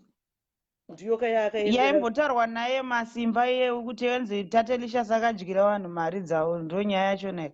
Besides munhu hapana iwe utozowacha video I think wasvika yapakati ubva wazoiwacha ndonge vasina kuidelita vada kuita kunge zvinonzi Facebook ndeyavo sisimeli vada kuita kunge zvinonzi ndo vanoona Facebook vasingazivi kuti Facebook is the size of the world. Amene kuti vanhu vangani vari pamutemo chaipo Tatelicious chero akamuendesa koti iri nyaya yema250 yaanonobuda because ana kubatira munhu pfuti kuti unze mavenyu makaendesa mega maiziya. Aiwa Tatelicious anosungwa on the grounds yekuti she's practicing business when she's not a registered professional and she's not a registered company and she doesn't have a business account. Saka Swedish inogona umsunga, it's called the People versus Tatelicious. Anditika asi they can't vanomsunga ne deceit. Okay, fraud. Yeah. But vanhu vaive vakapirwa manje. Yeah? havakwanise kuita kesi yavo because vanofanira kunge varimo mukoti wakabata ganda ravo, kana kuti vanofanira kunge vana lawyer wavanotuma futi nendege kuti aende kuSweden to represent them. Saka vanhu ava ini ndauda kupedza zvangu, ndida kungoti hangu mafacebook wars aya vanite mashoma, like you have to calm down pamafacebook wars. Facebook ndepekutandarira. Juliet, une mapoints akawandisa, saka when you speak it makes me think of other things. Anditi wakambona vana une vana too, so kana kuti une vana vari kutamba waenda mbokeshamwari yako kuplay date, vana vari kutamba vari too, ongonzwa mwana kana kuti ongonzwa mwana ari kuchema, anditi wasvika ipapo ona mwe mwana ari kurova mwe mwana, unoita sei? Handi unofunga kuti umwe mwana uyu ndiye ari kurova mwe mwana, ko kana mwana mumwe uyo atora chitoyi atema uyo. Ndosaka ndiri kuti haikona kupindura zvinhu like wasvika zviri pakati, wasvika zviri pakati, wosipopindura wosipotora side, it doesn't make any sense. Inini manjeka I come like ndiri violent kana kuti ndotaura ne high voice or whatever, but the truth is that ndini mwana wacho anenge atemwa netoyi, but vanhu pavanouya ka vanobva vafunga kuti ndini ndiri kuita Facebook war, but inini I'm just trying to speak things and I speak things with passion java. No, but munoziva kuti like vanhu kaka vanofanira kuita age with wise maize, kwete kuti mazuva ano vanhu vachembere ndodza kuti anga vana vadiki kuti anga vanhu vakuru. Iwe uchimbotu maize, iwe uri kupi iwewe? Ndiri kuGermany. Iwewe mbamako kasavarurwa nevheji. Nekushata kwakaito hapo nekushata kwakaito vakanaka vari kukwira bhazi mahara here, vari kungombewa besides hangu handiri like diploma rangu nderekuSouth Africa, saka kunoku nemboenda paintegration yavo ye1 year, saka sandapedza hangu asanda kuzvishandira. Plus bamukuru ava havasi kunoku, bamukuru vari kuSweden. Kamwana kagiraka wewe unoziya sei from the way you talk uka zvinoratidza kuti mwoyo wako ka wakachena, unogona kunge uri grey zvako ka, but you strive for the truth, and God the creator of the universe ka who created me and you 4.5 billion years ago ka, unoziya ka mpopo unoona kuti Mwari anoshanda because anokupa exactly what you deserve according nemwoyo wako. And I thank God for you, my sister. Thank you very much for joining me here. No, like inini andina munhu andovenga, because the way I grew up, I didn't grow up this this life. Ndakatombokurawo kumusha chitoendawo chikoro tisina bhutsu uku neplastic remangai kuchivhu. So yeah, vanhu like musazotoreka muda kundiitira life. Ini mukandiitira life I don't even mind, because I don't care, you don't know me. There is a high probability that we won't even see in real life. So I don't care.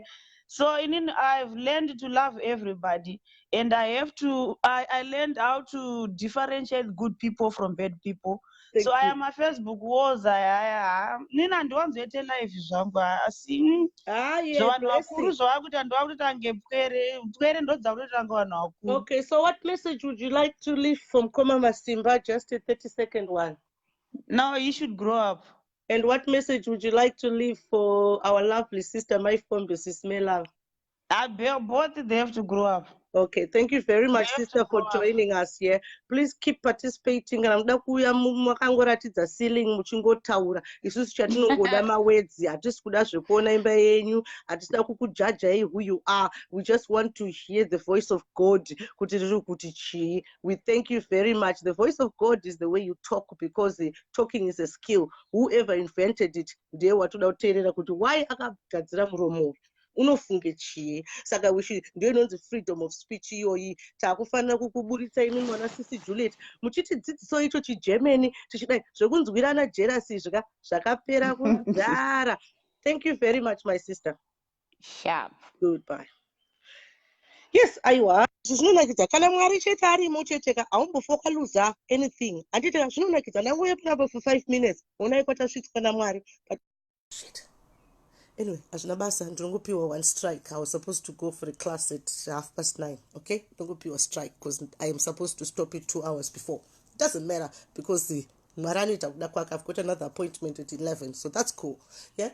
Saka Mwari angoita tusvike panapa. Mukoma MaSimba ndoziva kuti muri ikoko maita kachimumumu kana kuti marara magumbeze nebhutsu. Zvazvekwenyu marara magumbeze nebhutsu chibai manotora kabhodhoro kaziza kaika nemukaka matanga futi kunwa muwache makatuni, because I told you kuti 6-month-old munhu rikandimbonzwa kuti traitor iri kuti chii.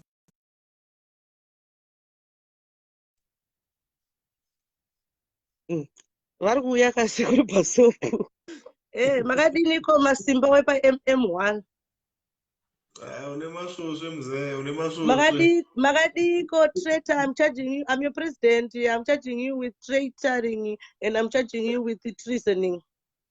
I don't care, Mzee. I don't care. I'm here still following you. Don't care. You don't care. Ndakuisa pachigroup paipa mpana.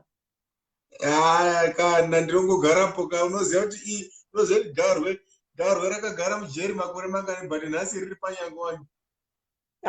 Zveshuwa rere garwe hanzi rakatofanana negarwe futi aiwa unorumwa ukasvika ipapo. But manje I want to tell you something guys.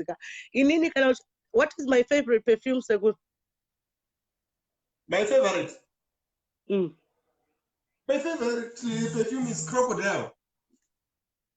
No, I said what is my favorite perfume. Your favorite? You said Crocodile. No, not Crocodile. I said Lacoste, yeah, but mine is original, right? Do you understand? I should think about Baba Mandela and Kuze. Munosa Panambotiza Baba Mandela. I'm sure you. I've got your Lacoste here. I told you. Yes, but please, Musazo Funga Kutichi. Musazo Funga Kuti in Indruita say. Okay, Chitaure, daughter. I saw it.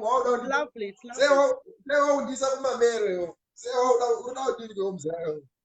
Actually, this is my show, so I should take the lead. Imimi sekuri imimi ya.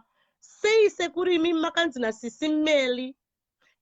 Pekendu zevan kuti imimi inina Eliasi tunotaura ku inbox. What did that mean?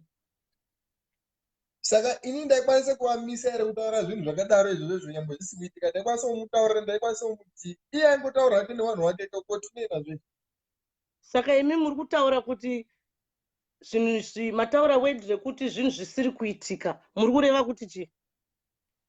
Kondotaura nenyaya dzekuinbox kana iwe uchizoti ndiwo wakandibloka kugroup kwawo chaanozotaura neni chiiwo kana iwo kana dai wanga urushandisa dzako chaidzedzo semunhu ane dzinodhonza pauri papo.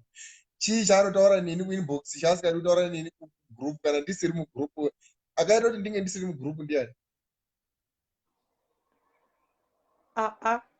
Ini pandakakuona endo saka ndakabva ndauya kunoku ndikati izvo Elias Pasopo has been fired doro kuvanhu. Ini handina kuramba hangu kufaiwa zve. Mafai hako ndatangofaiwa here. Ndakambofaiwa futi kana neiwo wawo ndataura nawo nezuro iwo wandifaya. Saka kufaiwa haisiri nyaya but ndinongokuudza kuti iwo kana uine dzinodhonza bozi wakazopinda mubugatti. Bugatti ndo fastest car in the world. Unoziva ndo wakapinda wakangomhanya chete. Hawangazi kutomboona kana mahambu kana chii. Amone kana ndichidriver, amone kana mota yangu imimi ndirokunzwai. Kana muchidriver motikari yenyu munoita unge muri muzupco. Inini kana ndichidriver mota yangu ndoita unge ndiri muConcord. Dzimwe nguva ndombokwisira mainjini angu haumbofila. Saka inini manje kana ndakuzochinja motikari ndinopinda mubugatti zvamataura izvozvo. But mubugatti hatisi kuramba. But pane nguva inodiwa bugatti neisikadiwika. Aiwa kokana wapa danger manje. Kokana wapa danger. Munoziva kuti nina Sisimeli hatina sowirirana. Imimi ndakuudzwa ndaivo Sisimeli. Ivo Sisimeli utachokwadi ava vanondiona ndichifara. But inini hapana anobata Sisimeli zviri unfair zvekuti chichi ndisina kuzopindira. But I'm not guaranteeing that. Pane time yekuti vachazorohwa neshamuka ndovasiya vochema ndaya mai we ndovasiya because vana Tatelicious vachazenge vakuuyawo vakuita zvaanoita novanhu vangosiya not Tatelicious as such. Ndingopa maexample okuti vanhu vane macharacters yayo vakutanga manje kunazovaundura. Vana Brian vaive vavakabetreya vai vanobva vangoita back off. Ndosaka vanobva vangoita back off. Saka Sisimeli she needs to be careful. Terera Mzai. iwewe handakanauramba kufaiwa asi ndida kukupa mavhi11 ependi takapedzisira kutaura kuinbox one nemadheti nepaakandibhlokera kana kuinbox kwawo wochizoona nezvauritaura wakangomhanya hauna patience zvakufanane kakutu kavo karipo panapa kakutu kavo kanonzi mehaidhi kakutu kavo kana ari kumvenge kana ndichitaura namehaidhi panapa nekupeji kwangu ka she's my little sister but kana ana Mukoma MaSimba nasisimeli kakutu handiti kakutu kavo kari panapa kachatonovaudza kuti sisimeli vainyepera Elias kuti Elias naSabina vasawirirane. Inini ndikauya ndikabvisa the first defense is you have to take munhu iye out. Zvimwe zvese munozotaura later. Ndosaka makaona sekuru ndakapinda muBugatti. I know how much I've worked for that group. Saka I cannot afford to have anyone ataurwa neV11 kunzi is a traitor and sisimeli vanoziva kuti ndinovatrusta futi ivo vanonditrusta when it comes to other things because hatisatanasosikana konzedu nasisimeli but tinongokorektana ipapa public relations handitika saka iwo manje zvauriwa uri kuonekwa uri kunze kwemutemo manje ndikakutumira mavhi11 epe ndakablokerwa kuinbox nyaya takapedzisira kutaura nameli kuinbox rozeri ndeyekuti chi mazuva enyaya dzabhurai aya mazuva enyaya dzabhurai naye ichitoti hainini zvabhurai ndina hondo nabhurai ndopeta apedzisira kutaura kudhara nezuro kuti kope ndakazombobuda nawo kwaMaSimba paya nditi tatangosangana tangokirasha pana MaSimba paya petakazoita live ya mune maheadphones here sekuri kuti show inasoita zviri bwino kune echo just a bit aiwa tiri kukunzwai muchaatsvaga ite henyu muchitaura saka iwo kana inini ndaiziva kuti pendinosangana nawo kana kuti kwazendeya kuonini kuwo kwazendeya yoti hanzi ndatotaura nawo kuinbox sei ndaitaura nawo ndichisangana nawo mumakadaro kana nezuro ipapapo handiti takangondokosanganawo ipapapo panews zemvenge ipapapo kana ndichitaura nawo kuinbox manzwa zvataura zendeya manzwa zvataura Mukoma MaSimba uZimbabwe social media handina hanzi zendeya kambavha kanopota kachingokumbira mari kune vanhu handina kuzonyanyoiteerera ndichaidzokerera ndatoimutega yezendeya wacho hanzi naMukoma MaSimba vachitaura kuti vairwira zendeya nasamaita nezuro vairwira kazendeya vakahostwa nasekuru chauruka munoziva sekuru chauruka ndiani sekuru chauruka ka chimupana changu kacheche takatanga gurupu rino irika nasekuru chauruka ndakatanga ndega here gurupu rino irika ndakatanga nasekuru chaurika ndakatanga gurupu rino nasekuru chaurika sekuru chaurika is the founder of this group raneni but nasekuru chaurika ka takasvika pa 1000 ka but main actor inini manje ka I think I was taking things slow sekuru chauruka ka vaida kuti ndingoita Michael Jackson waona vanhu ubvo wangu uye vaida kuti ndibvite kana Tatelicious ndigaye effort iniswa na Tatelicious mira ikanimbopedza sekuru chauruka aiwa ko uyu hanzi imbavha pakuita sei uyu zende hanzi akabachi ndiyo kanyaya yacho yandiri kukudza ikade background mukanyarara kamunonzwa conversation yacho ndobva ndanyarara talking is like a roundabout I give you a way to go you give me way too handiti saka sekuru chaurika is the founder of this group sekuru chaurika pavakaona group rino irasvika pa 1000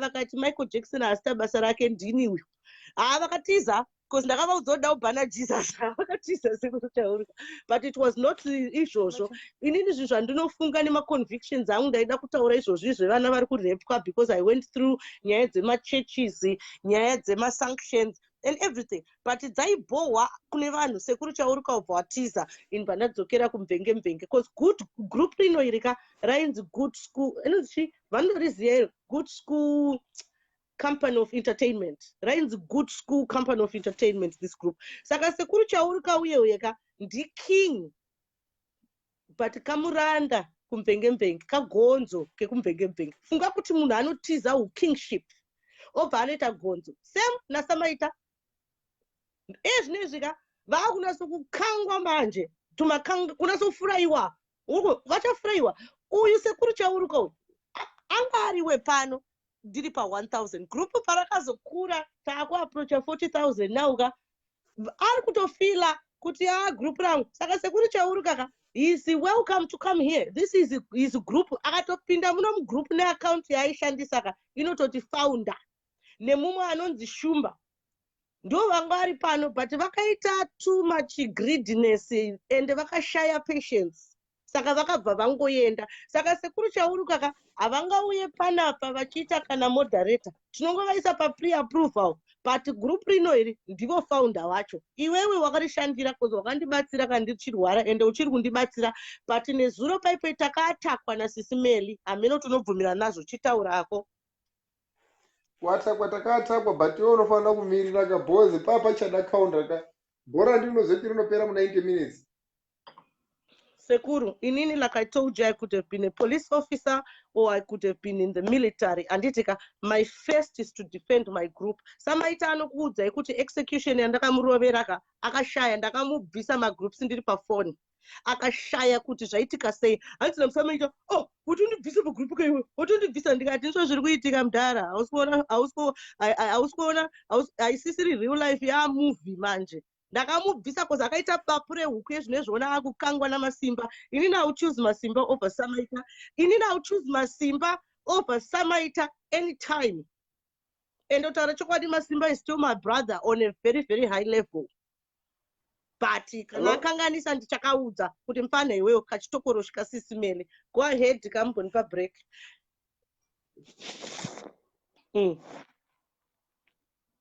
Taurai. Vanenge vablokeka.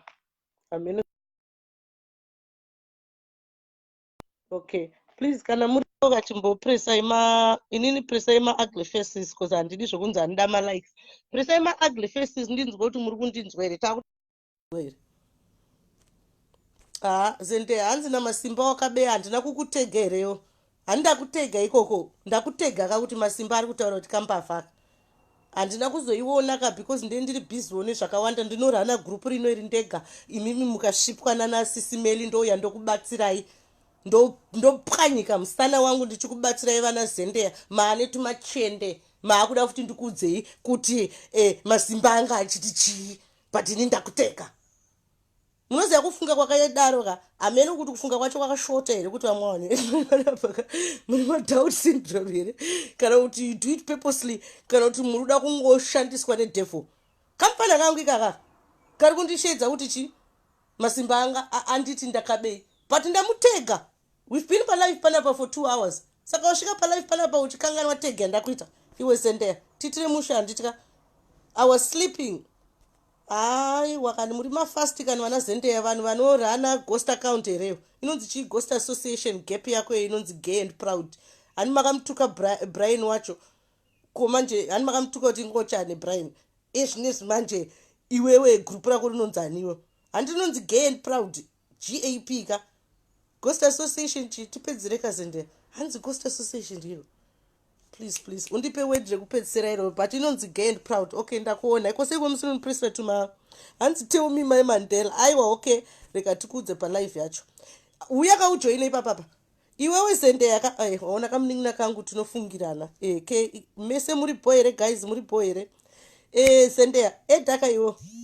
But mina handizoda manje zvekubvunzwa ka kuti aiti chiwo usati wanowacha enda paZimbabwe social media ka aningaita zvekuripita muromo wangu wakabhenda ka inini kanitaona saka ndichiya pana panongorova show yangu quick ndoenda iwe uda kutanga uda undishandisa manje kuti mukadzi mukuru ndosumudza matako angu ndotanga kumhanya kuZimbabwe media social media. Munoibatsira here iyo Zimbabwe social media yacho inokuisa mavhidhiyo enyu kauti ndini futi ndinotoibatsira Zimbabwe social media yacho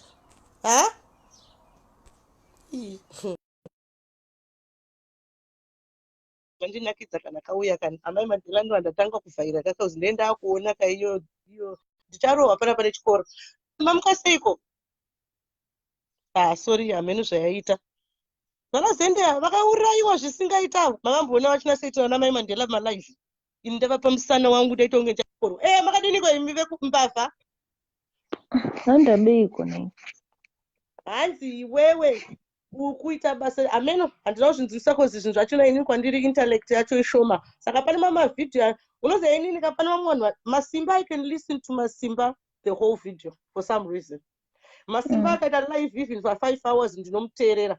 Joshua Maponga akaita live for 5 hours ndinomuteerera. Rutendo nevamwe vanhu vanotimirira vanotaura dzimwe nyaya ndinomuteerera. But uyo anonzi Zuva Mazabane akaita live ra 2 minutes ndenda kuti tonge ndanga ndichimuteerera for 48 hours kana kuti ndichimuteerera for 2 weeks ndotanga kuti hamiri zvinhu zvandotanga ngofila. Saka ndinongokata iwo pandaona video yako it was not important for me because ndizende yanga achitaurwa ina handikuvenge kungori kamfana kangu but ndakunzwa a bit of it zvikanzi naMukoma MaSimba iwo uri kunyengwa naSamaita. Pakaipa kunyengwa naSamaita here sisi pano pa Facebook vanhu vanonyenga panapa but it's up to me. Unganyengwe netsvina dzakadaro herewo handakamblock unganyengwe netsvina dzakadaro sisi Sabena usamboita meme haidi moderator hatichada mamoderator kughost account uyai mungopisana muri maghost tingoposta chete usambokaisa kaiko kameme haidi kaka usambokaisa ini ndinounzwa wangu pamari apa hanzi ndakaba maripi hanzi inini handizvisiye kakozi handisirini iwe utiudze nyaya yemari yacho kuti chii chakaitika. Munonze inini kana munhu akayachitaura nyaya yake kuti ndiri mupafa but it's a V11. I've been telling these people hey isn't mupafa hey but it's a V11 kutora zvina musoro. Let me cut to the stage. Uri kundipa opportunity uda kuti nditaure here kana kuti ndoregedza hangu tozotaura hedu kuri kutunenge nyaya iye yatakataura naMukoma MaSimba ye kuti Mukoma MaSimba vakati vanogona ngatiitaurei kuseri nobody need to know panapa ndikutoshaya kuti haufa alright tozotaura seri Mai Mandela. Saka nyaya yacho iyo unofanira kuziva kuti chika Mukoma MaSimba ini navo takambotaura nenyaya yacho. Saka ivo Mukoma MaSimba vachazoita life yavo whatever ibenzi remunhu vachazoita zvavanoitaka but vachazotanga futi kuburitsa zita rangu vakutiti whatever. Saka inini wataura totaura kuseri whatever but ndiyo nyaya yacho yavanga vachitaura iko kuZimbabwe social media. But inini hangu ndakavenga zvekuti vanhu votaura zita rako vanoti inini munhu ndine time yekurespecta munhu but ndikaona kuti munhu ari kuendirira inini hangu am good in firing people ende munhu ndikamufaya zvangu. Aiwa meme haidi anoita moderator kwangu auye kughost association anenge achishandiswa nanaSisimeli kana achinge ndati hanzi ndite moderator kughost association ndikati aiwa meme hadiwo hatitombokupa futi moderator tongokuisa pre approval kuti tongoshotesa unenge uchingoposta kozi unoposta zvinhu zvinonakidza handiti iwewe waishandira iye sister yako inonzani endei kumasisters enyu munin'ina wangu ndiri kutaura nayo ane madegree 23 munin'ina wangu vakamuona iwewe enda kwasisi vako uye zuva deribod vazvinzwa iwo meme id enda kwasisi vako zuva deribod the most we can give you meme id ka is my pre approval because iwe hatizive kuti uri tsukupire here kuzi uri nyoka because ndoziva kuti uri kamukadzi kaMukoma MaSimba iwewe meme haiti munodanana zvisingaite muchipanana tumanhinga uyu munin'ina wangu ndiri kutaura nayo ane madegree 21 iwe unoita sebasa rekumhaiswa naMukoma MaSimba unzi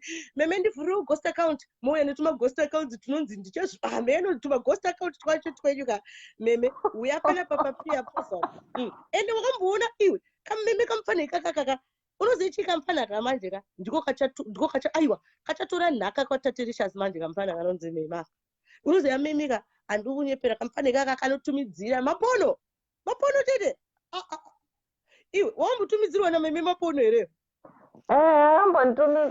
ndaitoshaya kuti ndiani kuti ama ndisingamuzive kaini ndichampion wemapono unoziva ka ndichampion wemapono uyo anotora unoziva manje zvatodaita memeka meme ndikamugadzira chinenge chiduncan ka chekuti anenge achiisa maferiteri anenge achitaurwa nanachiedza ayaya ndoda mugadzira chimwe ndoda kumba kwake koko da mutumidzira weapons handiti zve zvokuti unenge uchirova wakamborova murume here nechiweapon cheche chekuti unenge uchimurova kumagaro so chinenge chehosi the more yaunomurova anenge achinakirwa zvisingaite obva watora kana tsono obva wamubaya machende wambozvita here handisati. Kokumbovasungirira pamubhedha iwo wapfeka zveplastic nechimaski cheblack wakabata chinzi chiche chinoroheswa mahosi. Hausati wambozviita? Hausati? Hausati wambosungirira murume wako pamubhedha? Murume hasati aroorwa Mai Mandela. Ko hausati wambosungirira boyfriend yako here pamubhedha? Handisati. Okay, tichazokudzidzisai tisu vana tete vacho muzotouya kuseri kwedhoti kudzidzisai zvinhu zvatakaita izi tichitsvaga manje Mai Mandela ukazosungirira murume zvozoita here? Inozoita love here. Takazvariswa neiko? Iwe unongofunga kuti spam racho rinongobuda wangovhura tumakumbo twako uchiverenga ceiling. Hapana mwana anobuda. Ukamusungirira wopfeka zveplastiki wakunzi Catwoman, obva watora chichamboko. Uyu meme anenge achikubatsira nemapono. Saka toda kumutengera maequipments ake iwayo, tichaita GoFundMe yameme because memeka anosuplya mapono mudhara. Unoziyambira nasokuudza manje. Unoziva marelationship edu ayo tinoita zvakawanda. Vamwe vanowacha mapono, vamwe vanoita sei. Handiti inini ndakambowacha pono naBaba Mandela zvakaramba. Unoziva patakawacha pono takatanga kudedera so makumbo tikanwa doro zvisingaite kuti tingoti deng tiwache pono. Uri kuzvinzwa? Zvinhu zvinoyera zvemapono zvezvi. Meme akakupa mapono kana sex yacho kana kuhura hauzomboda futi. Unozicheka hauzomboda. Meme uya anoponesa vanhu vanoda zvesex zvisingaite. Makuseni unongorohwa nacho chipono. Obva wambotarisa pane vamwe vanhu vanototunda pati zvinhu zvacho otozona aiwa izvi zvanyanya meme. Saka meme iwe tichakurevera GoFundMe onasita zvinhu zvako zvepono izvi. Unanasisira kuva na kefi kugroup kana kefi pe. Unoti chii kefi? Titengereka meme chidungeon cheche asungirire vanhu because mapono aka anoita ayayaka pane ka gift. Okay, go ahead Sendeya. Tova tapedza. Ndachimboti chizviya Mai Mandela ndazobuda. Taura nyaya yako yekunzi Mukoma MaSimba uri mbavha. Ini ndongoti ndiri mbavha kwacho. But don't you think that's destroying your character? Because ina handibvumeni. Pano paFacebook ukabvuma anything indokuuraya. Ini ndichavafonera da kuvanzwa kuti vari kunditi mbavha on what ground. Ini now I respect nimbotaura navo kuseri. Handimozwa kuti ndiri munhu wediplomacy. I know. Peace. Muri kuti chii paipai? Mamuchiti chii? Kana vanga vati sorry chii? Diplomacy ndiyo yakaita kuti Zimbabwe ibiwe nevarungu. Saka izvozvo zvawatotaura ipapo watorova point. Ndosaka Zimbabwe tisiri patiri kusvika kuti vanzwe Mai Mandela I have to shout. There is no diplomacy. Mukoma MaSimba kuti nditaure navo I have to shout kuti vandinzwe. I can't speak slow. Saka iwe uri kutaura nyaya yediplomacy diplomacy inoita kuti muite zvinhu zvakawanda. Diplomacy inoita kuti muve neconversation. Diplomacy inoita kuti usashedze munhu kuti musata nyoko or whatever. Taura point yako diplomacy pane kutuka. Well done with that word. I hope Zimbabwe ichadzidza kuti diplomacy communicate not kutuka munhu. Musata nyoko. Fuck you. Because you need to understand kuti why did the person is telling you kuti uri chakati on what ground. Ukataura nemunhu cheche kamera inoshushedzera. Ukanyatsotaura nemunhu cheche. Ukanyatsotaura nemunhu mati. But iwo handakambokuudza kuti Mukoma MaSimba vati uri mbavha. Ndikutozvinzwa panapa. Wakanditaura chokwadi ndakakuudza. Makambondiudza bebe. Thank you. Saka it's not something new. Ndakakuudza zvinhu about 3 weeks ago. Yeah? Imi muri prophetess kanumuziya. Ex-prophetess. Saka nyaya iyi yabuda. Handitika Mukoma MaSimba hanzi vari kukurwira iwewo naSamaita. Hanzi Samaita ari kuita jerasi yekuti Mukoma MaSimba vanenge vada kukurumenga iwe. Ndatoseka zvangu pandanzwa nyaya iyoyo ndikati wakomanaka. Taifunga kuti tumacostume twawaipfeka twaunopfeka twaunobuda usina kupfeka toendai eji yenyu imimi yekubuda musina kupfeka. It's good because musati maane vana muchiri kuraura izona taraura tapedza.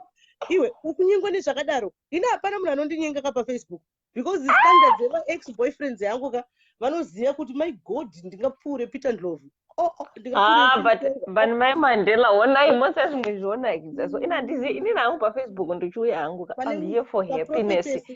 kufara kunoti hanzi ndoya pafacebook kunotsvagana nemadhara.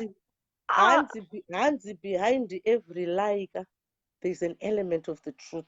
Varume vakura havangarwire zvinhu zvisipo. Waona, ini chandinongokuudza ndechekuti mufanhaka, you need to make sure kuti vanhu vari attracted neweka havabudi vakaita sei vava pana Mukoma MaSimba neicho chikazeni changu cheTrina ichi chinonwa doro ichi chimsidolic ichi, you know, icho chikazeni changu ichi exactly. Saka iwewe ka make sure kuti mastandards ako ka zvauri kutiratidza zvinge zvichiita aligning nevanhu vacho vari attracted kwauri. Kana mandla ari nani ingamanga muchiseka Noria paya, iwewe wakaposta yaNoria kaiwo aiwa ighost kughost account tongoti iwewe ka because ndiwe muridzi wayo. Aiwa ndisiri ndakaposta ighost rakauya rikaposta rega. But iwe haone kuti Noria anotokecha better mandla than iwewe unokecha vana Samaita nana Mukoma MaSimba usina mazino. Maimandila mudziye mukomana wangu imi. Maimandila miraindi kudzi. Ndiwo kavakomana vacho vatiri kuziva ivava Mukoma MaSimba because I'm not popular. Anditombo mukomana wangu alright Maimandila. Munodere ukaroorwa nachisamaita checheka mhuri yacho ine mbiri inzwa, ukaroorwa nachisamaita kana kutokwirwa nachisamaita checheka unotobuda une munyama pamwe uchatobuda une zvinda akafita kunge ane zvinda machenda ake unoziva zvinda kwenya, unoziva inonzi zvinda kwenya, anofanira kutora kilemka anasospreya zvinda kwenya zvake zveshe anasobuda nepahwindo mufana uyoyo. Anditika uzomuudza kuti kana vanhu vanoziva samaita ndaakusiya message udza samaita kuti hanzi namai manderaka iwewoka machenda ako ka anonzi zvinda kwenya, anofanira kutenga kilem kana bacon ende ngaaite izvozvo asati kana atombotaura neni ende ngaatiratidza achispreya zvinda kwenya zvake. Saka chifunge iwewo manje obva watanga kubata zvinda kwenya. Iwe unoshevha here iwewo kana kuti uri choyaresiwo futi because timayuti tinokuziyai kana nyaya dzemachoyaresi vana kefi vanoshevha imi muri timachoyaresi kai. isusu tine time yekuenda kuchikoro maiuya hatisati ane time yeiyoyo. Aiwa ndikubvunza kuti unoshevha here kana kuti une choya. Maimandela ka musadaro. Sorry aiwa wrong question sorry. Nombovara wakadzimba ndada kubvunza kuti iwe do you support shaving? Do you prefer shaving or choya?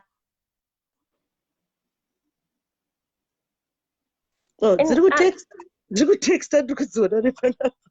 Ndiana kutexta? Iwewe. Ndati izvo, do you support choya or shaving? But inini hangu Maimandela inini ndoroseka zvanguwo pandiri panapa. Inini aureda danana nevana vadiki pane matara hada.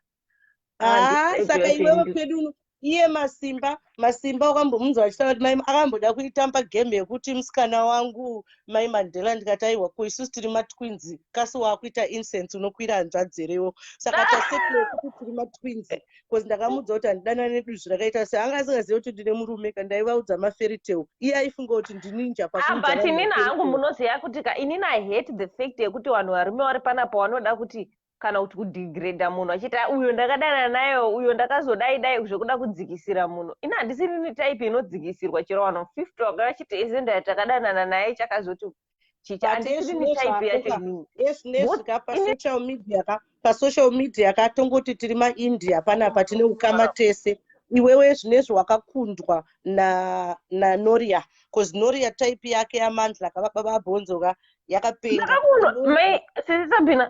Sabina, munodere chitongozoti aiwa kusenderai mapicha emukomana wangu kuzoite but zvandirozovaringotaura ndezvekupenga here saka uri kutaura kuti varume vakuru vacho uri kutaura kuti varume vakuru vane pfungoo dzavo ka hanzi ndakadana navo here varume ava vamwe ndakadana navo here Samaita akatizvo pane Samaita akati I think akambokunyenga achiudza Mukoma MaSimba here something like that. Mukoma MaSimba akandiudza izvozvo inbox ndotaura zvandendaudzwa pazvinozobuda ndendichizviziva. Maimandela muchiri kurarama here muchiri kurangarira here this time ndichitaura kuti munozoti ni group iri ndaitoziva kuti nderenyu dhara ndakamboitwa moderator group kwenyika uku ndo onzouya kunoku munoziva kuti paFacebook apa unongosingambozivi vanhu kuti wakaona papuracho raSamaita wakariona papuracho mirai ndikuudzei uya uite moderator group uye uitwa moderator paipa handiti Group rinofana kudai so rinofana kudai so alright wakateerera pai group rinodai maita henyu uri pakurespecta munhu pai kuti ndimukomana kuti maybe vangange vezera rababa vangu, you never know. Anditi the next thing chawakudzwa zvakazodai dai it's not good. Maona unobva washaya kuti hanzi chii chakadai handinopinda madetails, ini ndirongotaura sepachikuru. Unobva washaya kuti unoita sei. Inini I'm very young woman, anditi I'm very young woman. Inini anditi munhu ari young, but kana munhu mukuru akadaruka unobva watoshaya chiremera kuti nai Mwari vanhu vacho vatiri kuremekedza. Exactly. Why are they doing this? Maona you get confused, but nazvo zvinombobva zvakandinonetsa izvozvo. Ina handipobve ndakadonetswa Sende. Wakaona shamwari yangu yechalira futi pane chamu kupfura zvitsvina izvi zvine zvana indakwenya nekachitokoro shaka. Wakaona kuti vane class vanhu vanotamba navo in real life kuti vanoziva pane time noti chiinda kwenye aka Samaita na chitokoroshi aka Masimba. Auone kuti vanhu vanotamba navo wakaona kuti akakusejusa mufesi uyo kanakirwa aiye zvinezvi iwewe ndiwe wakangondudza kuti ndisamupe nhamba yako ari kunakirwa newe zvisingaite. Ende unoziva dzimwe ndikambomutarisa ndombofunga kuti umbotiza baba Mandela ndikati akamupa nhaka kari kurasha yaka kachazviona here zvirega tingodya isusu vakuru vacho, but ndozongoti amai Mandela siyana nazvo, dhai uri kutotadza kana kuisa kuzasi uko dhai kuti kuite kweblack. Tisu kataakushevha ka bvudzi racho rari white ka saka taakusapota kushevha toita jealous nevanhu vana choices vana Noria.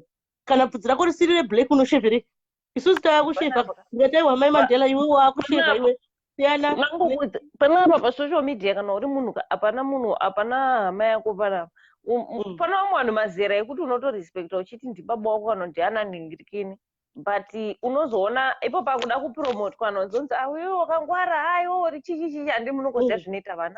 Good topic zvinotangira ipapo. Good topic good iwe undofarira muchichi pabebe wozongoona dzva ndo patavera apa nai Mwari wangu. Ndo patavera kuti ushaya kuti munhu weyo you never see him the face zviri panaaonyepa inini munhu akavakauya achiti zvendatakadana mambondoona ndiri kuengland uko but next time improve ama-admirers ako mai Mandela. Kana maimirai ndikuudzei mai Mandela ndakuudzei but amusati mabatisisa. Kana mukandiona panapa inini ndisinga handiposti makambonoona kana picture zvangu kana kuti posta kana kuti it doesn't mean kuti handina relationship out there yangu itori very private. I have a relationship iri private. It doesn't mean that kuti vanhu vanoyachita ugara uko ina handibelieve zvema-long distance relationship. Unoziva maMuslims anotaura kuti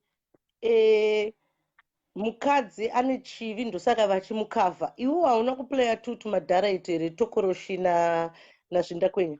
Hauna kutuplay here at their own game ukatusejusa tukasejusa ezvinezvi twakufila heartbroken saka twakubuda kuti hauna kumbotipromisa here kamukapromisa kuti aiwa alright tichazotaura here timboitai zvakati alright here chimbondita moderator tichazotaura here zvesonyeni yakataurwa napassion ini dai maita zvoti ndiri munhu ari very respectful ndichitaura nevanhu, but panozotangira undururano wangu pekuti ndikaona kuti munhu mukuru hauna kukwana ipapo sei Mukoma MaSimba vari kutaura kuti iwewe Samaita uri kundinzwira jealous because uri kufunga kuti ndiri kunyenga Zendaya because iwewe waimbomunyenga kana kuti chii. Sei Samaita ari kunzwira jealous? Sei Mukoma MaSimba vaisa claim iyi? Claim yekuti ndakadana nani? Yekuti Samaita ari kuvavenga ivo Mukoma MaSimba because vari kufunga kuti ivo vari kunyenga iwewe. Chekutanga kwacho Samaita wacho ndakadodana naye. Okay, that's another point. Because ivo vanofanira claim yekuti hanzi chii ndodana nemunhu naSamaita wacho. Saka pechi2 vataro manje hanzi pane jealous yechi2. I think vakabva vatanga kuwirirana. I don't know, but Mukoma MaSimba vakati iwo uri mbafa. Saka pane nyaya 2 yekuti Samaita ane jealous rekuti iwo Mukoma MaSimba wauda kunditorera bhebhi rangu. And then Mukoma MaSimba vari kutaura kuti Zendaya imbafa. Saka inyaya 2 idzodzo. paumbavha apa ndo panototi hangu vazondidaira ndichavaendera kuinbox vanofanira kundiudza. Okay, I love you very much. What's your last word from Mukoma MaSimba? Mukoma MaSimba, zvamuri kuita izvi hazvichazi zvemunhu mukuru. Ini ndo respect vanhu vakuru, but kana maakutaura zvokuti ndiri mbavha and so on, I think tiri vanhu. I don't want to war nemi, and I respect people, ndo respect maboundary. Ndichikuonai panapa ndokuonai saMukoma, will never see you kana vanhu vese vanananingirikine sevanhu vekuti ndingadana nawo. Never in my life, never in my life. I'll repeat this again, never. Ndine mukomana wangu full stop. Ene mukomana wanga handidana nemunhu anoita social media. Mazvinzwa, ini ndoita Facebook inini. Iwe kamurungu kaikeka, kamurungu kaikeka ukatorwa picture kaikeka kane mukoma here kana ka something ndimboita kachiplayer hanzi ukamboita player ka kefa chandidzisa kuita player. Kamurungu kaikeka. Ukatorwa katype kangu chaiko kaya. Katype kangu but handizokutorera iwewe kwakane here kana mukoma kana baba wacho kana uncle. I think kutaura kuma uncle ungonditsvagira zvimarussian zvine mablue eyes kane blonde hair zvinonakidza kurati kuona ende zvinonaka futi noti kuti iwewe inzwa kachitokoroshika sisimerika ikeka ozoona kachitokoroshika chekaka handiti kakukukisa rurimi robva rwabatwa nemavende iwayo uri kusi unocheka rurimi iwe unocheka ende unozviziva kuti iko katokoroshaka unoziva kuti vanhu vasina mazino vanonhuwa mukanwa ende katokoroshi kachoka I think mukanwa machoka munotonhuwa unge mukosho waTatelicious. Funga kuti munhu akadaro anotoda kutoda kutorwira nyaya dzelove. Aiwa, next time toda kunzwa kuti waimprove, ramba uchiita zvakamukomana kako iko katikaona. It's not about color but katype kangu handiti saka iwe ungoonawo kuti kuti aiwa hanzi ramba uchiita no maclassmates edu ataigraduata nawo aya ndipokapa zvinotangira ipapo. Look north, don't look south. Ava vana Mukoma MaSimba masouth aya masoutherners. Look north, tarisa kudenga uko kusatarisa kuzasi uko. Itoti vanhu tachitotwa ndichakudzidzisa matricks iwayo kefi mema achakutumidzira mapono video aanotumidzira every hour. Handitika akutumidzira mapono iwayo kefi okudzidzisa kupfeka kwacho ini ndozokudzidzisa kumupuma. Mandela, I'm not looking for a boyfriend. I'm not looking for a girlfriend. Girlfriend kuna mdiwa kukika uko. No, not that. I'm in a relationship with Dara. I'm in a relationship with Dara, my Mandela. Ndiani mukomana anobva kukambuzuma. Chakuita ikuseni. Anobva kuhata musiya chitokoroshi. When's Greenwood? Mandela. Alright, and ini ndinotaura hangu kuti mai Mandela vanhu vakuru ngavaite sevanhu vakuru pasi Facebook panapa. Zvokuzvanzi tinozotukana nevanhu vakuru, it's not good. Vanhu vakuru ngavabhehave sevanhu vakuru. Ende vanhu vechirume vari panapa Facebook musazofamba kazvinyepero kuti hanzi unowachisa munhu uchiti enda kadana naye. First of all, congratulations. Vanhu tichivasekerera. Mati? Vanhu kana tichivasekererawo tichiona kunge ndihama dzedu vanhu, it doesn't mean that tiri kuvasekerera kuti tivade. People should see the difference. Hatisedu maparents zvekuda. Sisimelika. Vanhu vakuru ngavaite zvinonzi gupeta muswe kuti wadikiwa kuzi. But kana vanhu vacho vakuru vari panapa vakurasa musweka, I'm sorry. Inini age ichiri kusaidi kwangu. Iwo manje mimi muri vanhu vakuru mukazopopotedzana nesu vana vadikika zvonetsa. Inini age ichiri kusaidi kwangu kandotaura zvandoda. Ndozoti pepe here ndaiva mudiki kuinini munhu mukuru mukati ini ndinokutya ndotya kurohwa nemabhuku inga kefa sekapa ndikati taakurohwa nechikoro manje nguva yasvika yehomework. Yes, taura sezvavo zviri saka tipika message for samaita because ivo vachazouyawo but video yavo muri kuti congratulations yini ikugraduata kako wakaita handiri kugraduata futi kechi22 ndikugraduate after this next week and my Mandela. Like your president, wakafarira president yako. Hey, makaita basa kani. Ndozvakanaka kuita shamwari dzinenge namamandela. Uri nherera kana impana. Ini ndiri nherera futi kwakuchengetana nherera nunja tunja ka. Nherera dzochengetana. Nherera tinochengetana kanimi. Nherera nunja tunja ndimeli. Wona kuzokompita nemasekaidhe chihera sisters iyo nunja tunja. Hanzi namukoma Elias vakafona vachichema tichangoburitsa zvese. Mukoma Elias vakafona vachichema kuinbox. Hanzi sisi Mary nhai kukopera ATM. Inonzi chi ATM. Kukopera ATM kuti mavhani motikari. Hanzi sisi Mary vakakombera. Oh sorry. Inonzi chi team chihera. Takutoiti ATM. Hanzi sisi Mary vakakopera chihera team pamotikari nasekuru Elias. Sekuru Elias kuedei. Wazvinzwa here? Ndonzwa zvangu. Saka ivo sisi Melika, she is a bed orphanage vaya. Bed orphanage. Kachachinja kamukadzi kake kamaifombe. Tichada soka bhura kachachema akasisina defense ka Brian. Ndiye strongest point ka. Manje kakabva karova defense. Inini ndotozviziva kuti ezvinezvi munhu akada kundijaira Elias anosumuka paka kana ndatotadza. Uyu Mukoma MaSimba ka is too weak for us. Kamunhu kaita maviews 10. Kaitsvaga basa kwatate uku. Ndosaka kandakazoenda kwatate kakukashotesa ka. Ndikakabhabhaisa ndiri kwatate. Dai kakaemployiwa kachitokoro chikakena tateka. Imi sisi Melika. Dai muri kuimba araura imi. Makagara pasi muchinyora vhimi muchitamba nhodo nevazukuru imi. Ko iwe shamwari. Paka message samaita wacho ye. Ini ndongoti vanhu vakuru itai sevanhu vakuru because mukadaratidza zvokunge musina kukwana isusu tichine age kusaidi. Saka murume mukuru. Saka asiyanei kuna magaya iye samaita wacho.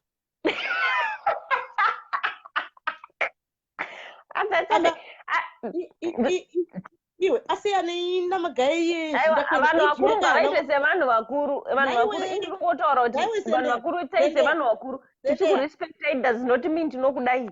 Tine vakomana veage yedu vanoenderana nesu. Ende izvi zvekuti azeye ningi siyanai nazvo izvo. Zendeya iwe ini ndine murume here kufunga kwako. Thank you. Samaita ane mukadzi here? Handiziye. But kufunga kwako? Aiwa.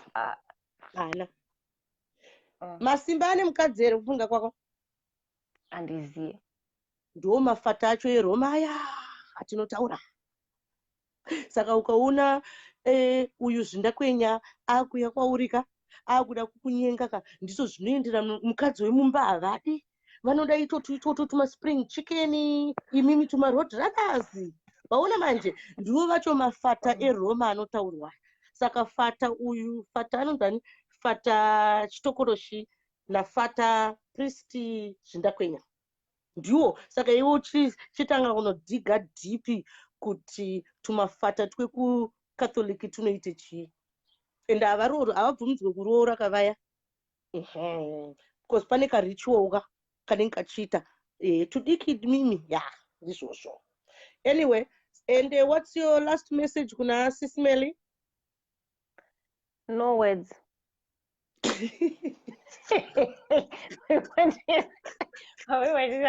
Munofanira kuzvitini. Ai, ndakutadzai. Chero nedhigiri rangu ndirongokutadzai. When are you graduating next? When are you graduating next? Zvirokutadzai. Ai, mumoni mimi. Ndapera zvangu. When are you graduating next? Mimi Mukoma Elias uyai futi tingopedza tupataenda. Iwe, when are you graduating next? Amana dzangu ai. Okay. Mimi ndofuna kugraduate muna ndatani. Graduate, I hope. I think I think next week, Thursday or Friday. And just graduate futi last week kap. And I graduate futi Wow. Mpana carry on with that and they will nongoziva your spirit will tell you. Vanhu havadi kutaura zvakanaka unonzwa. They will never talk nice about people. Taurewo kuti Zendaya chakazoba ngavataurawo kuti Zendaya nothing. Vanongotaura zvepull down. Apana kana akambotaura kuti ndikutaura kuti besides mimi kana kuti Zendaya chakati handiti.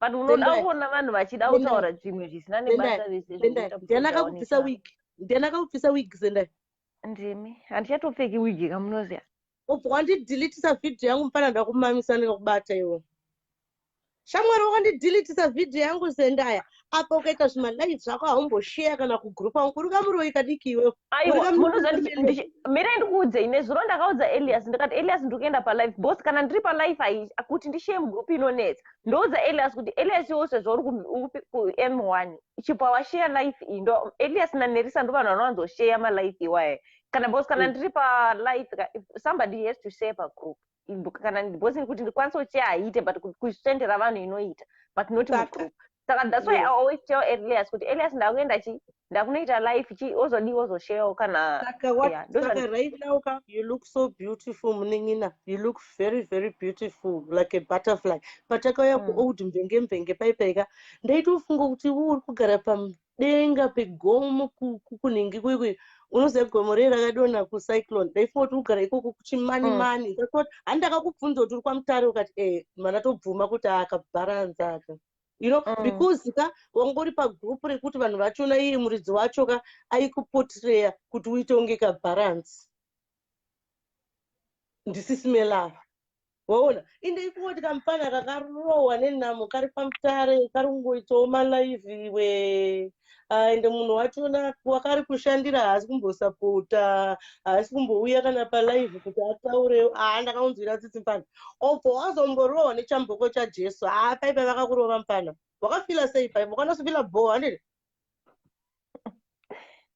mama ndira ndikurwara nhasi it makes you strong okay I love you very much you know saka varume wako avaka ogadzirisa nyaya yacho nyaya yeumbavha iyi ongogadzisa nyaya yacho ikapera haina basa because tangoitawo vhidhiyo tichingokudza nyaya iyi yanga iri yamukoma masimba nasisimeli but unfortunately mukoma masimba ndo vazongobhabhatidzwa today. What is the date today? 28 June saka ndiro new birthday ramukoma masimba iwo havachanzi mukoma masimba vakunzi sisi masimba because havatombonzi mukoma masimba you know he's a fake saka iwe ukaona uri kuya kuzoudzwa munhu nyaya inokubrainwasha musoro but munhu iye haana background inini ukandigoogle unasonoti aiwa iyi yange iri ex convict uyu akadai uyu akadai ukagugula panoti mukoma masimba unongoona izvo zvimakliniki zvavo zvemapsychiatrist zvezvavanoita zvavanorana zvezvavanokushedza kuti goti hapana kana background yaunazonzwa saka munhu iyeyeka ndiyo 419 yacho white collar iyoyo handitika saka musatruste vanhu vanoshandisa mazita asiri avo panapa kana munhu ari celebrity buda nezita rako chairo chairo nai mai mandela imemeka pane conference ida kuti itwa itongoriwo academic ndiye vakadzi munomo muEurope kana muchida ida kuitwa kuStrasbourg no I mean kunonzi kuchiko I mean kuFrance kana muchida it's a very good iri very influential inoda vakadzi especially from Africa maiwe sende amudere tichende kunotaura iwewe namukoma masimba wachoka naivo sisimeli wachoka nasamaitaka ndinokuisa mukeji ndokukira ndorasa makii uri kunzwa iwe uri kundinvita kuFrance ka but unoziva kuti kana uchitaura neni kuvhidhiyo muromo wangu wakabhenda unozviziva kuti I'm fighting between my profession, my health and my kids vana ndoenda siyako inini fesi yangu inenge iri right here yekuti ndaakumhanya kunoflya nzvimbo idzodzo kuti ndibatsire vamwana inini ndiri kutotadza kuzvibatsira nechirwere chekuti you cannot make a reverse saka iwe uda kundishedza mukadzi mukuru akatemerwa musana iwewe futi apa ndiri kurwara futi apa utomboita malaivu kuti undibatsire kuti ndimbosorora wauda kundinvita kuFrance manje muda kuti ndife herere aiwa kana imai anditi andimozoti ini ndikumbogadzisa ndikutori very important ngirikino kuyakwe ndikubatsira ipapo kudhara ini unoziva ndakaunza vanhu vangani muno munyika 6 vamwe vamadokta vamwe vaane vana futi zvimakaradhi not that makaradhi important dzimba vabereki takatengera isu patigere panapa titori right inini ame personal trainer that's it zvekuramba ndichimburuka uko ndiri kurwara basically handisi kurwara zvimwe zvezve but I can train a group of people but like I said mwanangu inga ndakakuudza kuti I've retired ndakungogumbira paFacebook ino handichatombosvika kana kuminister or whatever akadzoka kaboyfriend kako kanhingi kachitokorosho wakaona pakaipa waona here kachitokorosho kakukunanzwa matako manje patikambotaura kuti uri mbavha waona kuti kanoconfuse waona spirit of the devil it causes confusion vaudze vauya ka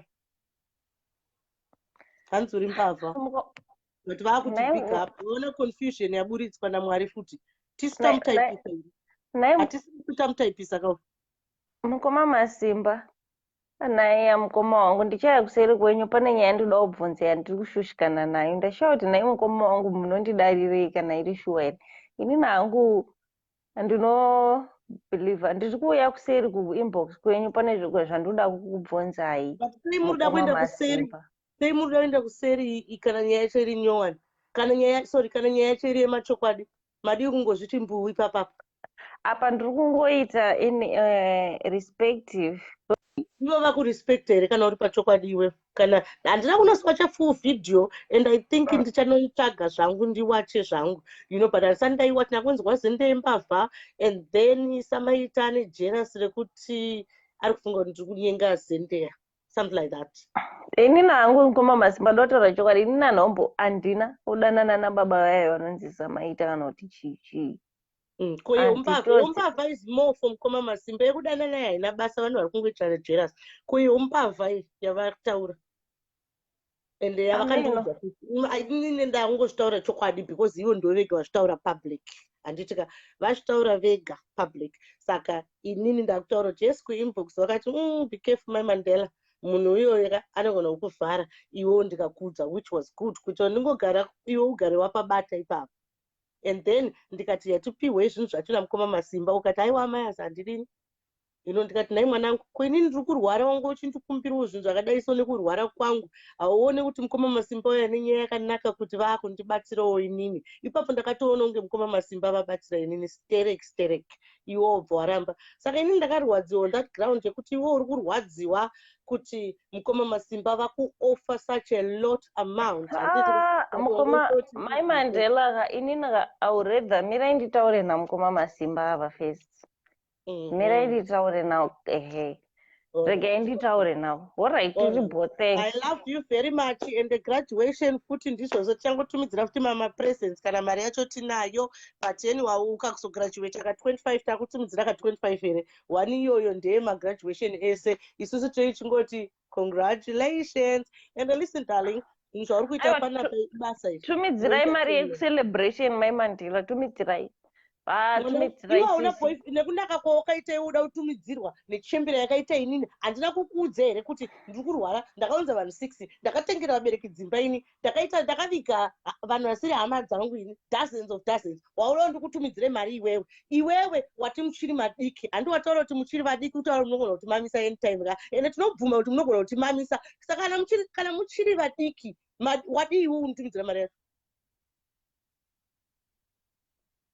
yekuti aiwa ndagraduata omari isusu totoziva kuti isusu kukura kwatakaita nenhamo yedu iwewo kana uchitocelebrata unototumidzira amai yako amai zvakufamba zvakadai wakamboona amai vekuzimbabwe vachikupa mari yekuti wagraduata fanga isusu neurombo watakakura neurombo hwakakura iwe kamupana kekwepwezi wakamboona amai vako kuti vachakutumidzira present yekuti wagraduata iwewo handi iwewo watopedza kugraduata wakutomhanya unotsvaga basa 2 weeks wakutotumidzira amai yako mari saka muda kutaura kuti tiri kukura tokubhutsurai vanhu vakuru tinokubhutsurai vapana ininiga mukaflya nepahwindo apa mukachinja kuita Boein777 munditumidzire mari iyoyo ukagraduata kudai so utotsvaga basa ndikakuona kuti mpeya pano paFacebook ka uchiita zvinoita vana memezvi nana Bridget mfanaka ndinozokubhana manje inini wachona obva wanasonoenda kubasa zvakanaka don't take this shit too serious tore video yako uri muofisi mako unditumidzire ina amai yako mari noti kuti chibullet ambassador chakunditi inini ndiri amai yacho naiwewe I always call you mwanangu handiti how old are you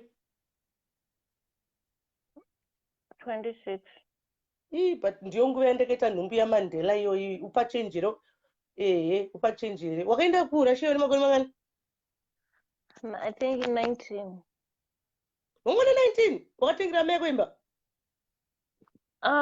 Andinombotengera mai vangu imba asati nandokuchikoro. Wakatengera kana motikari kana masofa? Hembe vaipfeka zvavo, bhutsu, fashion, yeah. Ndikutaura kazviri important, masofa, imba ningi zvese so neimwe imba yechitu kuti vazopiwa mari yemarojo. Ndaionepiko mari naisisi mama vangu ndo vaitondibhadharira fees yangu vasati vashaya. Hapana zvaunotaura iwe mufanewo uzinzwa iweweka, hapana zvaunotaura iwe. Saka unondiudza kuti wakaenda 19 years iko kurasha ikoko, hapana chawakaita, ungotiradza tumbatya twako usina kupfeka 26 years old. Hanzi handina zvandakaita. Kuchikoro moti is nothing kuenda kuchikoro. Unofunga kuti tese isusu taka tisingade kuenda kuchikoro? Unofunga kuti tese isusu tasingade kuenda kuchikoro here? Isi takatengera vabereki vedu. Ndakatanga kuextenda imba yamai yangu zvakazonzi ndipita aiita because ndakangoita problem ini ndakabva ndangodana naPita ipapo pandaita. Mai Mandela izvozvo inini zvekuti hanzi chakazoti zvosiyana. Inini amai Mandela mukandibvunza actually inini ndega mukandibvunza sei ndinokuudzai zvandakaita. But hapana it's better anguditonge benzi. Isusu takukuudzai kuti vanhu vacho vanoziva kuti kuinbox uko kana inini newe hatitambe. Iwewe your body you look kunge munhu ane 23 years amene kuti uri kushaya chikafu chekudya here ikoko. That's up to you. Handitika hausi kana number 8 for your age, unofanira kunge wa number 8. Waona, saka you're looking after yourself very very well. But at 26 years old munhu wapinda muEurope for such a long time isusu zvinhu zvese zvatakaita izvi takazviita tiri illegal immigrants. Ndikudzei takazviita tiri illegal immigrants. Saka there is no excuse yekutaura kuti handina kuvakira mai, handina kutengera mai sofa, handina kutengera mai fridge. Iwewo munhu one about 8 years uri mune imwe nyika pamune masendline. Things are so hard. Mai Mandela kana muchida kuziva zvinhu zvandakaita mulife mangu chaiche ndatindokudzai kusera panapa ndiziva zvanapa alright then, but ndo zvatiri kutaura izvozvo. Mutsvage mabasa, tichaona graduation yacho kuti muchaona mabasa here kuti mutitumidzire mari, because nyaya yachona iyoyo ndiwe waitanga pakundikumbira mari. Saka iwewe I'm expecting mari from you, but the other way around. Handitimbaya makanditumira here mari yekugraduation mega Mai Mandela aiwa ndakatumidzira because that's the hauna kundikumbira apa wandikumbira. Apa wandikumbira ndosaka ndakubvunza background yako kuti 26 year old age yako ndaandana Mandela ndapedza kuvakira vabereki. Ndosaka ndiri kukuratidza upenyu hwangu kuti handisi munhu inini wekuti unoinvita kana kuFrance, handisi pakutsvaga.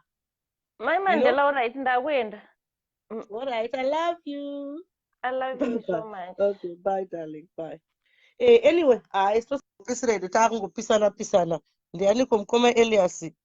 Yes, saka ndiyo nyaya yacho guys, nyaya yazopera yaMukoma MaSimba. Today it's 28 or night tema views 28 panapa. 28 June is Mukoma MaSimba's Baptist Day. Anditika meme ataura kuti ichi achinja aiwa kamusandiradze Lacoste iyo yekuti vanhu vandivenge kuti Sabina Lacoste. Inini ndaida perfume yangu ndisingambokuziyai maZimbabwe, ndakatanga kuitengerwa perfume iyoyo nababa Mandela mwana wangu. Ndisandatombozvara mwana wangu futi. Saka iyoyo ndinoita zvekuti but makuita kunge muri kuratidza vampire cross. Alright, Sekuru Elias mamusvika kuti chiko? He is my friend andiri kuona tinowirana pazvese pamaspray pakutaura. Ndio yamunomasturbate sereyo. Elias Barataura baba Mandela. Put headphones Sekuru. Takuda kuvhara, put headphones.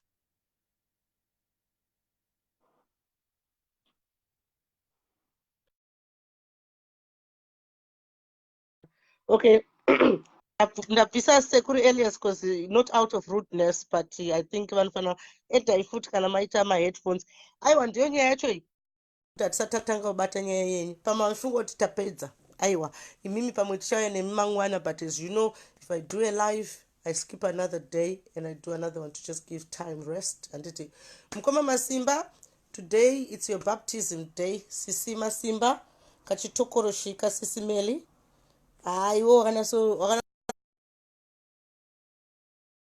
I think wakambotraya Sisi Meli because ndinomboda kuenda manje iko kubhekebheke kana nhasi ini ndikanzoenda kulive panapa ndepenyu imimi panapa pasi pangu panapa ndepenyu imimi mafana imimi muna Brian admin wetu panapa patori naadmin anonzi Brian futi ende Brian wekuold mbengembenge kana uchida iwe unotouya panapo ubva waita futi admin ndiyo power asesi vako ini namai Mandela wazvinzwa Brian ya kuti kutaura ikati vhare muzai wakutaura panobaka moto panapa zvawakutaura zvako izvo zvawakutaura pana panobaka moto ona istoto text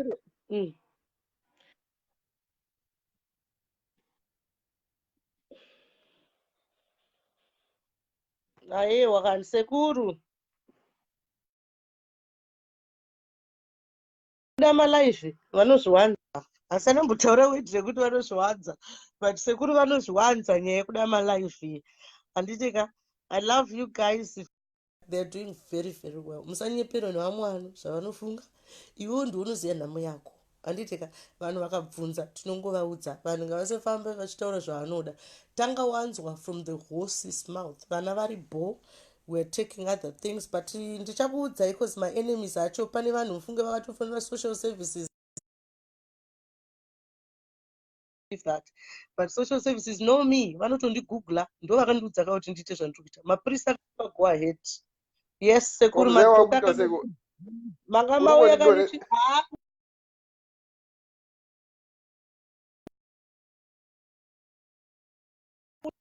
sometimes I hate my marriages handiti hapana chinhu chinobohwa semarriage dzimwe nguva handitika. Munhu ndakamuudza kuti usarambe uchingondibvunza kuti ndiri kuda kofi here ondibvunza kuti ndida shuga here ondibvunza kuti ndiri kuda mukaka here. Iye zvine zvaita the same thing chekutika ndanga ndarasa life ndiri chembere hanzi kuda shuga here but uizwa zvemuzai uyu mufana wako zende ya mufana wako wazeti ngokumusha kwangu ere spirit iri kuramba kuti mutaure sei spirit iri kuramba kuti mutaure imimi mimi zvemurita namasimba kune mwana wokumba kweduka musadaro mani upi chitokoroshi here imimi Mukoma MaSimba iwo 777 muzukuru ameno ko zvindakwenya ari sei akubhitrewa nevanhu vake ka zvindakwenya akunasoita zvaari akunasokukwenywa ndimi munozivana iwona Masimba ukama hwenyuka hwakasimba kudarika hwazende na Masimba kuti zende newe zende hana ukama hwakasimba kudai newe na Masimba ende hana ukama na Masimba hwakadarika hwenyu ende kutaura chokwadi ende imimi futi but imimi manjeka Masimba hambofa akaita admin wangu ndipo pane problem yacho. Masimba zvandangakuudzai kuti he carries an evil spirit ini ndinomuda nemwoyo wangu wese but iye evil spirit there's no other way of describing it. Like I told you, 2 parts. Iye Masimba ndinomuda nemwoyo wangu wese iye handide anopretenda because he is the munodanana bwezi zende mamuisa pachena zende yamamuisa white paper uyu kani kuti muruti kudiniko zvese chii chasara umwe akatimba zvandinoona taurai kani sekuru. I think mawanza malives amuchataura zvine musoro. Taurai kani sekuru zvamutaura kuti zende yawatiswa muri kuti chii mataura umwe akatimba vha izvi zviyapa kuti uneyo hani 8 years uri kunze kwenyika kana masofa kana chii awomananga ndakasiri kumutsvinyira sekuru because like I said ininika ndisati ndaita zvese izvozvo ndakagadzira vabereki vangu ndine 6 months ndapinda muno munyika tichishandisa student visa ndikaisa juraho necottage because nhamo yeumba kwedu was too much. Saka nhamo yekwana zende yakangofanana nenhamo yeumba kwedu ukasvika pakuzoti unozobuda nyaya dzekunzi wakakumbira mari. Saka inini zende yakana chitaura naye ndinomushedza kuti mwanangu because ndifunga kuti pamwe ane 23 years sana mabhiricho inini am comparing zvangu nenhamo ende zvinhu zvatakadzidziswa panguva iyoyo Ezvine zvatiexpecta kuti vanhu vachitengera vana amai vavo dzimba because zvaakungonetsa. But panguva yatakauya muno munyika, uyo akauya 8 years ago, unenge waitawo kana kanyeda kana katuckshop. Saka ndabvunza ndangotsvaga background kuti chii, because background it's a track record inokuudza kuti munhu uyu ari kusvika papi kana kuti ari kunyepereka kuti ari kutaura chokwadi for some reason. Because ini zvandiri kutaura ndezvekuti imbavha pareason yekuti ini ndotaura chokwadi mari handina because ndakabatsira vanhu vakawanda ndakapirwa futi dzimba. I can only look after my kids. Saka Zende yakandikumbira 250. Ndikati ndoita GoFundMe here ende kutaura chokwadi ndanga ndiri pataitika ndandisina kana mari yekutotenga chingwa ndikuudzei. Ndikafila bed kuti mwana andikumbira 200 US ndikati Mukoma MaSimba handisi kutaura nacho at the moment because ndakati maka. But this time I know kuti chinogara chiri murori chinenge chine mari. Handiti mbandaenda kuna Masimba ndikati iwe mpanayo nhamo yaZendeyaka ari kutaura chokwadi.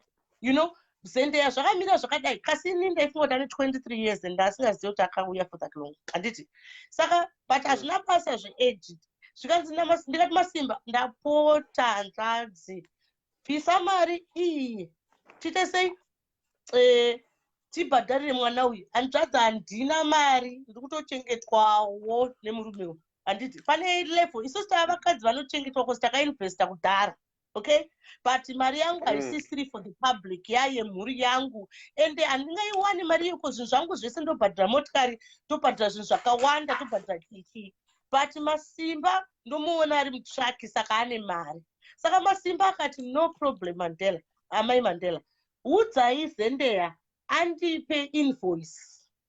Handiti saka invoice iyo ndikati zvakanaka ndikamutenda Masimba ndikati Masimba ndosaka ndichikuda because ndikakuudza problem mira yange invoice yei invoice yeidwa na Masimba engere invoice ika every time paunoita course kana kuchikoro or anything vanokupa invoice like I'll show you mine yandakabhadhara personal training. Handiti vanokutumidzira yokuti wabhadhara 500 pounds kana kuti bhadhara course iyi especially kana uchiri kuita course vanongokutumidzira kuti listen course yako ndeye 300 pounds. Pandakaita LCCI patikaita exam 360 handikangani 360 almost saka muzaya mira ndinobvunza unoenda mberi mira unoenda mberi ndaunoziva kuti mimi muriti uyu Masimba angada invoice kuti abhadharire uyu mari yekuchikoro saka muti uyu akaenda kwasina mari yechikoro zviri kufamba sei ndinonyatsobhalanza usati waenda mberi. It was for an exam 3 weeks ago kuti agraduate. Okay, it was akomana murume anoshusha uyu. Hold on ndivhurire baba Mandela door. Murume anoshusha okay, sorry darling. Uyu achandijaire kuti murume wacho haasitombori pari kunditi ndivhure dhoo. Munoziva vamwe vanhu regai tinyarare zvedu. Saka nyaya ndanchikudzai ndeyekuti Mukoma MaSimba there was no problem kuti vari kuda invoice. Zendeya anga ari right unongopiwa invoice. Handiti saka ndinoenda kuna Zendeya ndikati Zendeya mari ndaiwana but munhu ari kutipa mari ndi Mukoma MaSimba. Hazvina basa kuti pane maproblems ari kuitika shamwari. Iwewo ndiuri kuziya nhamo yako. Mukoma MaSimba vatotaura kuti iwewe ukangopa invoice yabva kuchikoro yekuti chikoro chinongokupa kuti uri kuita exam iyi saka bhadhara mari yakati. Mukoma MaSimba vakangoiona iyoyo chete vanobva vaburitsa $250. Inini ndikatenda Mwari ndikati Mwari munondibatsira pane dzimwe nhamo yangu because for that week I was just broke, you know. Saka Zendeya akataura kuti kana vari Mukoma MaSimba handisi kubvuma mari yavo. Ndikati wai mwanangu inga inini waona ndine face yakabhenda ndine vana vangu ava zvinhu zvacho zvakandipresa. I can't save the whole world.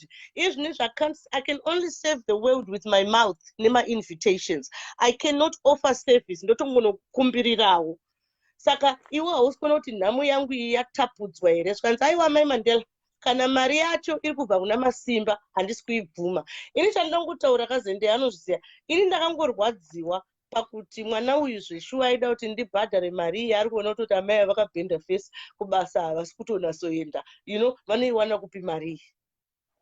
chete but manje iye akabva angoti no. Saka yazobuda Mukoma MaSimba ndibva ndati aiwa sorry zvenyu vakatifonera zvikanzi ndauda kubhadhara mari ndipe invoice zvikanzi sorry he ndikati sorry henyu Zendeya aramba zvikanzi mai Mandela muri kutambwa naZendeya imbafa. Ndikati Mukoma MaSimba handina kuvaudza kuti handivatrust. Ndakangoenda una Zendeya vandangoti Zendeya ndinoda ngokuudza classified hanzi naMukoma MaSimba uri mbavha. Zvikanzi ndavafunge zvavanoda. Chitaure henyu. Saka imimi ndo pandandoda kuenda kuti saka Masimba iyo kana pakubatsira kuti anga aroda kubatsirwa aroda mari. Paanga kuti aroda mavhi11 nekuti warudi aroda mari yekuti abhadhare. Anga asiri kumutrusta pakudini kana anga aroda kumubatsira zvekuti aida kumubatsira. Because inini Zendeya handimunasomuziya pandakangotanga kuziya Zendeya panga pari pakumudhifenda nyaya dzevamwe vanhu hameno nyaya dzemamagosti mazita acho inini handitomboziya vana Bullet pamwe vanogona kuziya Bullet anoziya nyaya yacho. Saka inini ndakangouya pakudhifenda Zendeya but pakudhifenda Zendeya pane nyaya dzakataurwa kunzi anoba mari here achinyepa kuti school fees or something kana kuti amai vake whatever but I think ndakaita live yacho naBrian ikapera. Saka nyaya iyi yakudzoka futi beki after live yaitwa naSamaita here. Maiona live yacho? Handina. Iri kuZimbabwean social media handitika zvichinzi naMukoma MaSimba Zendeya imbavha. Imimi ndakakuudzai ndikati Mukoma MaSimba vataura kuti varikuda kubhadhara but vari kuda invoice. Imimi mukataura kuti aiwa Masimba arikuda kuwachisa Zendeya. Ndikati aiwa tinongobvisa chii? Saka right. You remember pandakakuudzai kuti Mukoma MaSimba vari kuda invoice. And ndonga ndautondera but ini ndaitongoti but ini ndakaziva kana uchiri kutondera ipo papo ndautondera ndechiti iri game ruda kurohwa ngere kuda kuwachisana was imimi ofuti alright Zendeya muruti mimi anga asvika pakunetseka zvakadaro kushaya mari yekubhadhara yekuchisvika pagraduation kuenda kwese kwakaita iko kuone zvaari kuita upenyu hwaanorarama asina ende munozechika musi weFriday wacho ka iwo musi weFriday wacho ka akandikumbira mari musi weThursday achida kuita sei achida kunyora exam musi weMonday. Saka imagine inini nerudo rwangu kuti kurwadziwa kwacho kuti handina mari ende it's so unusual kuti ndogara ndisina mari mfunge but chirwere changu chika mari inoita ichipera because unenge uchirwara handiti. Saka ndakatofara because 3 days notice ka ndakatomutsamwira ndikati sei wandiudza 3 days notice naiwe Zendeya sei wandiudza 3 days notice but Masimba akati I will do it and I was very proud naMasimba ipapo to be quite honest. Saka ndizvozvo up to now dai nyaya isina kutaurwa kunzi imbavha ka iyi haisi nyaya yaZendeya yange iri nyaya yaMasimba neni iyi yazongopindawo I don't know how but tichawacha video toona kuti yapinda sei. Saka saka iwo rutiwo wanga uripo wanga udorohwa bhegi naZendeya uruti waapapi manje nemaonero akuita peyari ndataura izvozvo ndepapa ndataura izvozvo handina kuti aiwa mubvunzo pindura mubvunzo kuti iwewe pezvaari izvizvi zvaakutaurwa kunzi imbavha nekusabuda kwakaita invoice Masimba aruda invoice waapapi waakuti here I cannot say that. All I'm just trying to tell you is this iye ndamutega Zendeya Masimba ndiye aitaura kuti Zendeya imbavha kuna Samaita something like that but zvinhu izvi ndanga ndakatozviudza Zendeya imimi I think ndakakuudzai futi and then zvabuda futi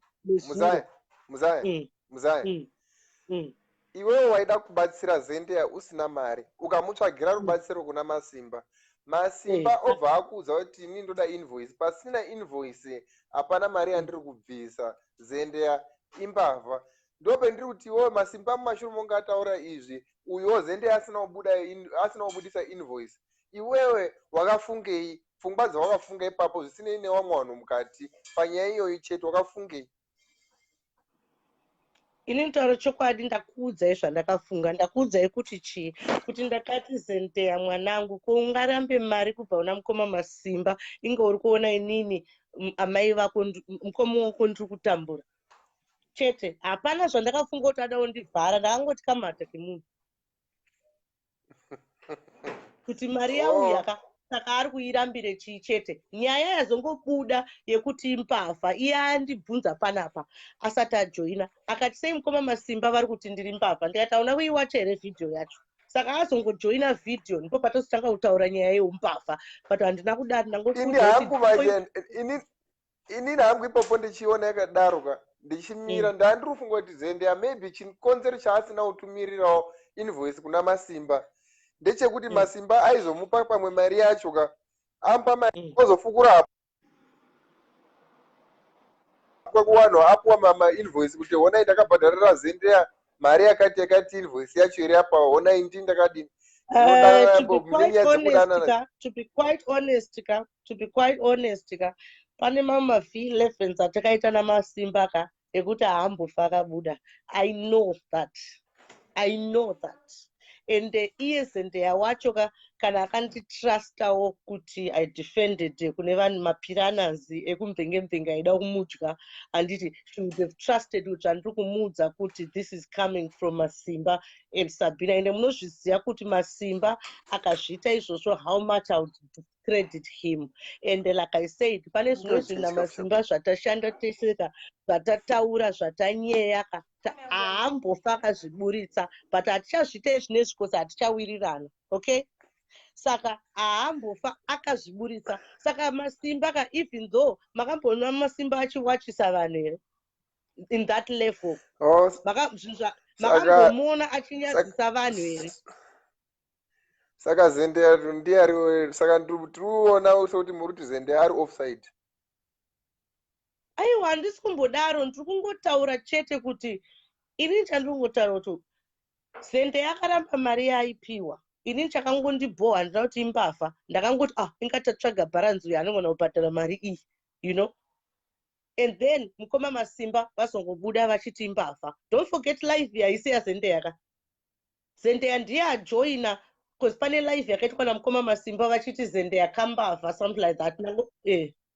Ndizvo zvatiri kungotaura. Saka imi meendai kuvhidhiyo yacho motaura nevanhu vacho kuti sei vari kuti imbavha. Ini handina kutaura kuti imbavha, ndiri kungotaura zvinhu zvandaona nezvataurwa nemunhu wacho. Hasi zvinhu zviri kubva mubrain mangu. Handina kumuka ndichiti ndichaita live yaZendea, ndamuka ndichiti ndichaita live yaMukoma MaSimba naSisimele.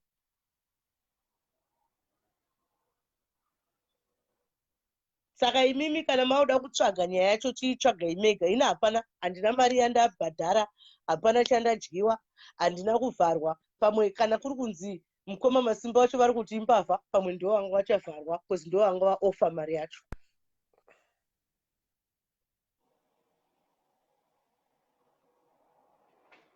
Muripo here? Okay, muripo? Taurai because tatisisa kunzwai.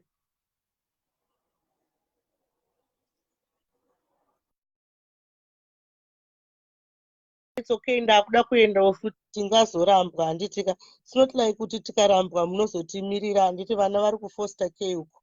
Hapana vakatimirira, saka it's each man. The thing is that yange isiri nyaya yaZendea, inyaya yangopinda because tanga tichitaura nyaya yaMasimba, saka this is still Masimba's issues kusvika painvoice. Inini, to be quite honest, I really don't care. Vanhu vandinocare about vanhu vaivai vanodzvanyirirwa, even njero uchidzvanyirirwa uri mbavha, nditi type yeka inodefenda medhera.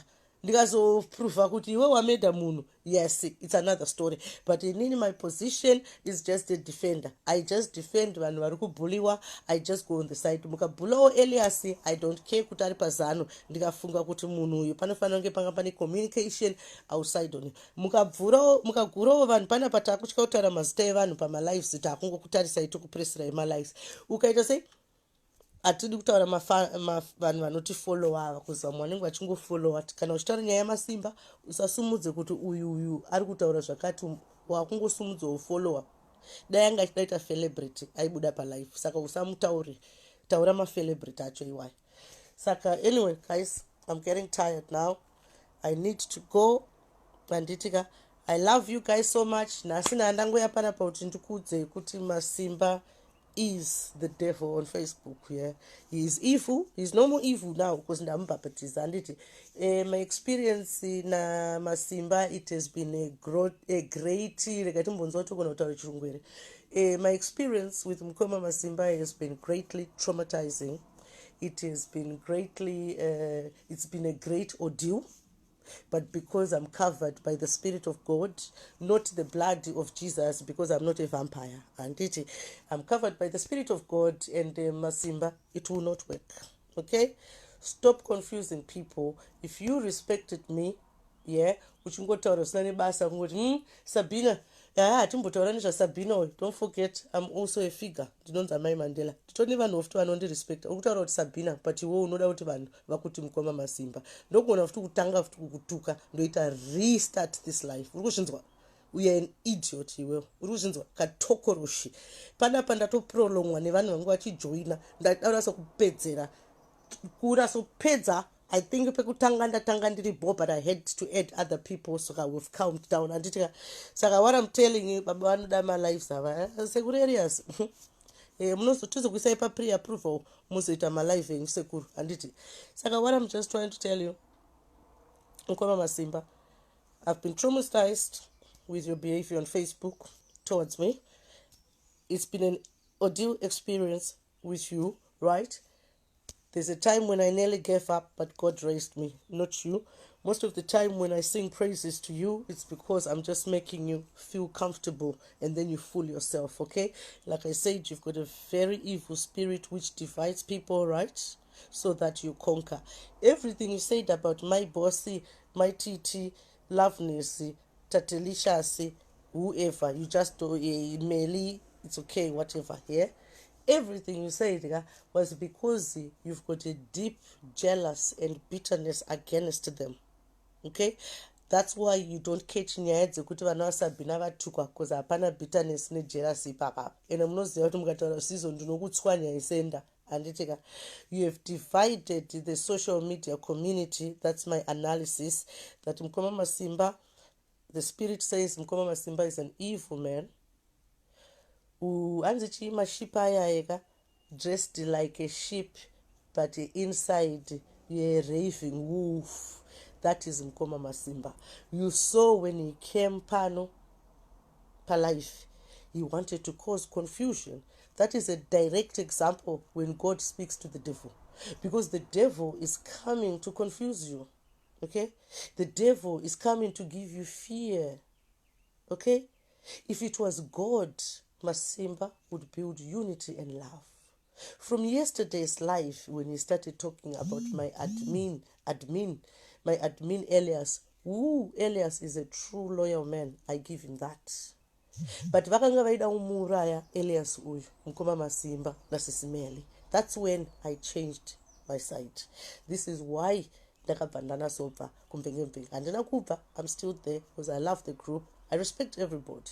You see, ndosaka ndipo pakatanga nyaya yacho. And the tolerance yavakaita vana vangu vachitukwa naruramai, it made me understand who they are. Okay? Kuti these people wanted to use me, abuse me, and leave me. But I was a step ahead. Ndosaka vari kurwadziwa kuti ndine mvenge one. Ino yakunzi mvenge because haina that hyphen. Ndimwari akazvita. Asi in shortcut, this is called MM1. Mufunge unotoona munhu wawakapa musana kuti munhu ndakamitira malive ndikamudefenda naGoliath. Tatelicious group rake akati aiwa iwewe handina kana problem negroup rako. Ndikati aiwa zvakanaka, ndicharamba ndichikukupai malive, because kwatinobva isu takadzidziswa kuti aiwa pota uchirespecta vakuru vako, even chero ari mudiki akakubatsira zvirespecte. Ndo vana Zendaya vekuti takavabatsira malives avo vakaburiswa nasisimerena unoita. It doesn't matter, that's your own prerogative. Inini kwandinobva ndikati aiwa ava sisi avo of course vakamboda kutamba kuti ndinopenga because vaitaura nasisi vangu inbox ivo sisimeli, but vakazoona kuti sisi vangu vari kunyepa handiti. Asi vakada kuita kunge zvinonzi ndiri kupenga, asi zvisinei, we love vanhu vanorepenta. Saka vaifunga kuti vari kundishandisa, asi indaitovaonawo vanhu ava. Hanzi inoi nezuro palive yavo ndakuneta. Palive yavo nezuro sisimeli vakatadza kutaura kuti mvenge one. Vakatadza kutaura kuti mvenge. Vakaita kunge vachadzipwa. popandakaona kuti madzimai aya kaya anoroya usiku masikati, kuroya chaiko. Ndosaka uchizonzwa vamwe vanhu uyu Chris Dambudzo, not Chris D, Chris Dambudzo akandiudza akati ukada kutaura nyaya dzana Ellen vaivaiti wenga vaivaika handidi kunyepera iwe, unoita sei, unoroiwa, kune mushonga. Voda ufunga kuti vakatiroera vana vedu, vana vedu vari social services nakutara manime tatiri under care, ende inini social service ndakaudzai ndo baba wevana vangu, polisi ndo baba, social service ndamai kana ndafa kana baba wacho vafa. You see, saka vanhu ava chenjerai, and I'm here to baptize them. Vakaramba vachingoti bloko, it's okay, munongondiona kuchiyoutube handana problem, because kuyoutube manje ndozopesera kuti ndakubhadharwa ndopodza ndichinaso entertainer ndakunasovaudza chokwadi. Saka zvavari kufunga kuti vachati bloka panapaka ngavaite zvavanoda, asi ivo vanobvunza kuti nyaya dzevanhu ende havadi kublokwa. Asi vamwe vanhu vakangouya panapa chete ukada kutaura zvakati tokublokesa. You need to stop that guys. Imi muri kukura ka, handiti maona vana chihera vauya, ndakakuudzai before kuti the next generation is coming. I wasn't talking about young people. Ndikutaura vanhu vamaivharira muchishandisa mushonga yenyaya ndakaudzwa naChris Dambudzo. Chris Dambudzo wa 2018 November December ndiye akandiudza izvozvo kuti vanhu vanoshandisa mushonga. Saka katokuroshi kanonzi Masimba pamwe kanenge kaita sei, kanenge kakashandisirwawo, but ina handibhilieve hangu kuti kune varoi, because dai kwanga kune varoi ka dai vamugabi vari vapenyu, dai munangagwa vaive, dai vari vapenyu, dai vasina ombolasta, dai varoi variko, hakuna kana nyaya idzodzo. But vanhu vanenge vachitaura ndiChris Dambudzo akandiudza iwe kunoiswa mushonga zvisingaite. Hatibhilieve izvozvo isu, isusu tinobhilieve in the pure energy. Vakada vakandivhiringidza naElias nezuro Sisimeli, kuvhiringidza maifunga kuti handisi kuuya kuzoita live exactly. Saka Sisimeli ka mind your hokoso, handiti vana bullet ava vari kuramba, but makavashandisa vana vachindataka. Asi bullet is my little sister. Ndotoona kuti kamfana kakane rudo mufafesi pacho, fesi inokuudza zvinhu zvakawandisa. Masimba ndakakuita mukaenda kuYouTube munoona imwe fesi yake ndakati psychotic, achida kundijaira pandakamuti psychotic bisexual Masimba.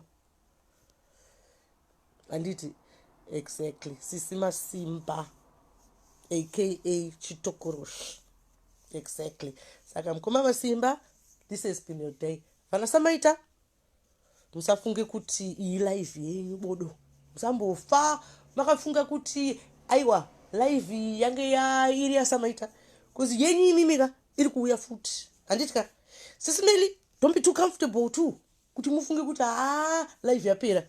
Iyi yange iri yaMasimba. Handiti nhasi musi wa28 June Masimba, we are baptizing you. You're a bad influence to social media. My boss is not a bad person. My titi is not a bad person. It's the way yawakaratidza uchipusha agenda yako iwewe ye divide and conquer. You're not conquering anyway iwewe Masimba. Handiti exactly. Dai iwe wanga one respect na my Mandela. You wouldn't speak to me in public the way you do.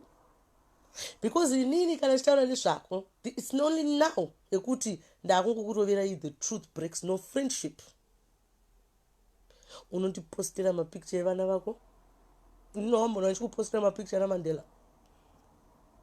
Yeah, bit nevarume vangu pamwe vaindinetsa vaindida vakawandisa ndikachuza one a bit. Saka unoona the way you play games, kabetrayal kacho, munhu anotumidzira picture yemwana wako, you must love them, you must respect them. You know, I've always told you my kids have nothing to do with this. Saka oenda paFacebook utoti zvaSabina chikazvitaura ndinonzi amai Mandela. Handiti unoda kunzi Mukoma MaSimba. Vanhu vakakuti Masimba unotosanishedzezvo ini zvinhu zvauchatombo ina handichatombokuti Mukoma MaSimba, because I've really thoroughly disrespected you iwewe. Ndikakuona ndogona ngokusurira ameno zvandokuita iwewe. But my chances ekuti tichaonana pamwe apo, because I don't chill with evil. I don't chill nevanhu vanopreacha kuti we want to unite. I see they're destroying people behind closed doors. Okay? Saka Samaita, this is not your life. Sisimeli, this is not your lives. Your lives are coming. Mukoma MaSimba, happy birthday. I love you guys and goodbye.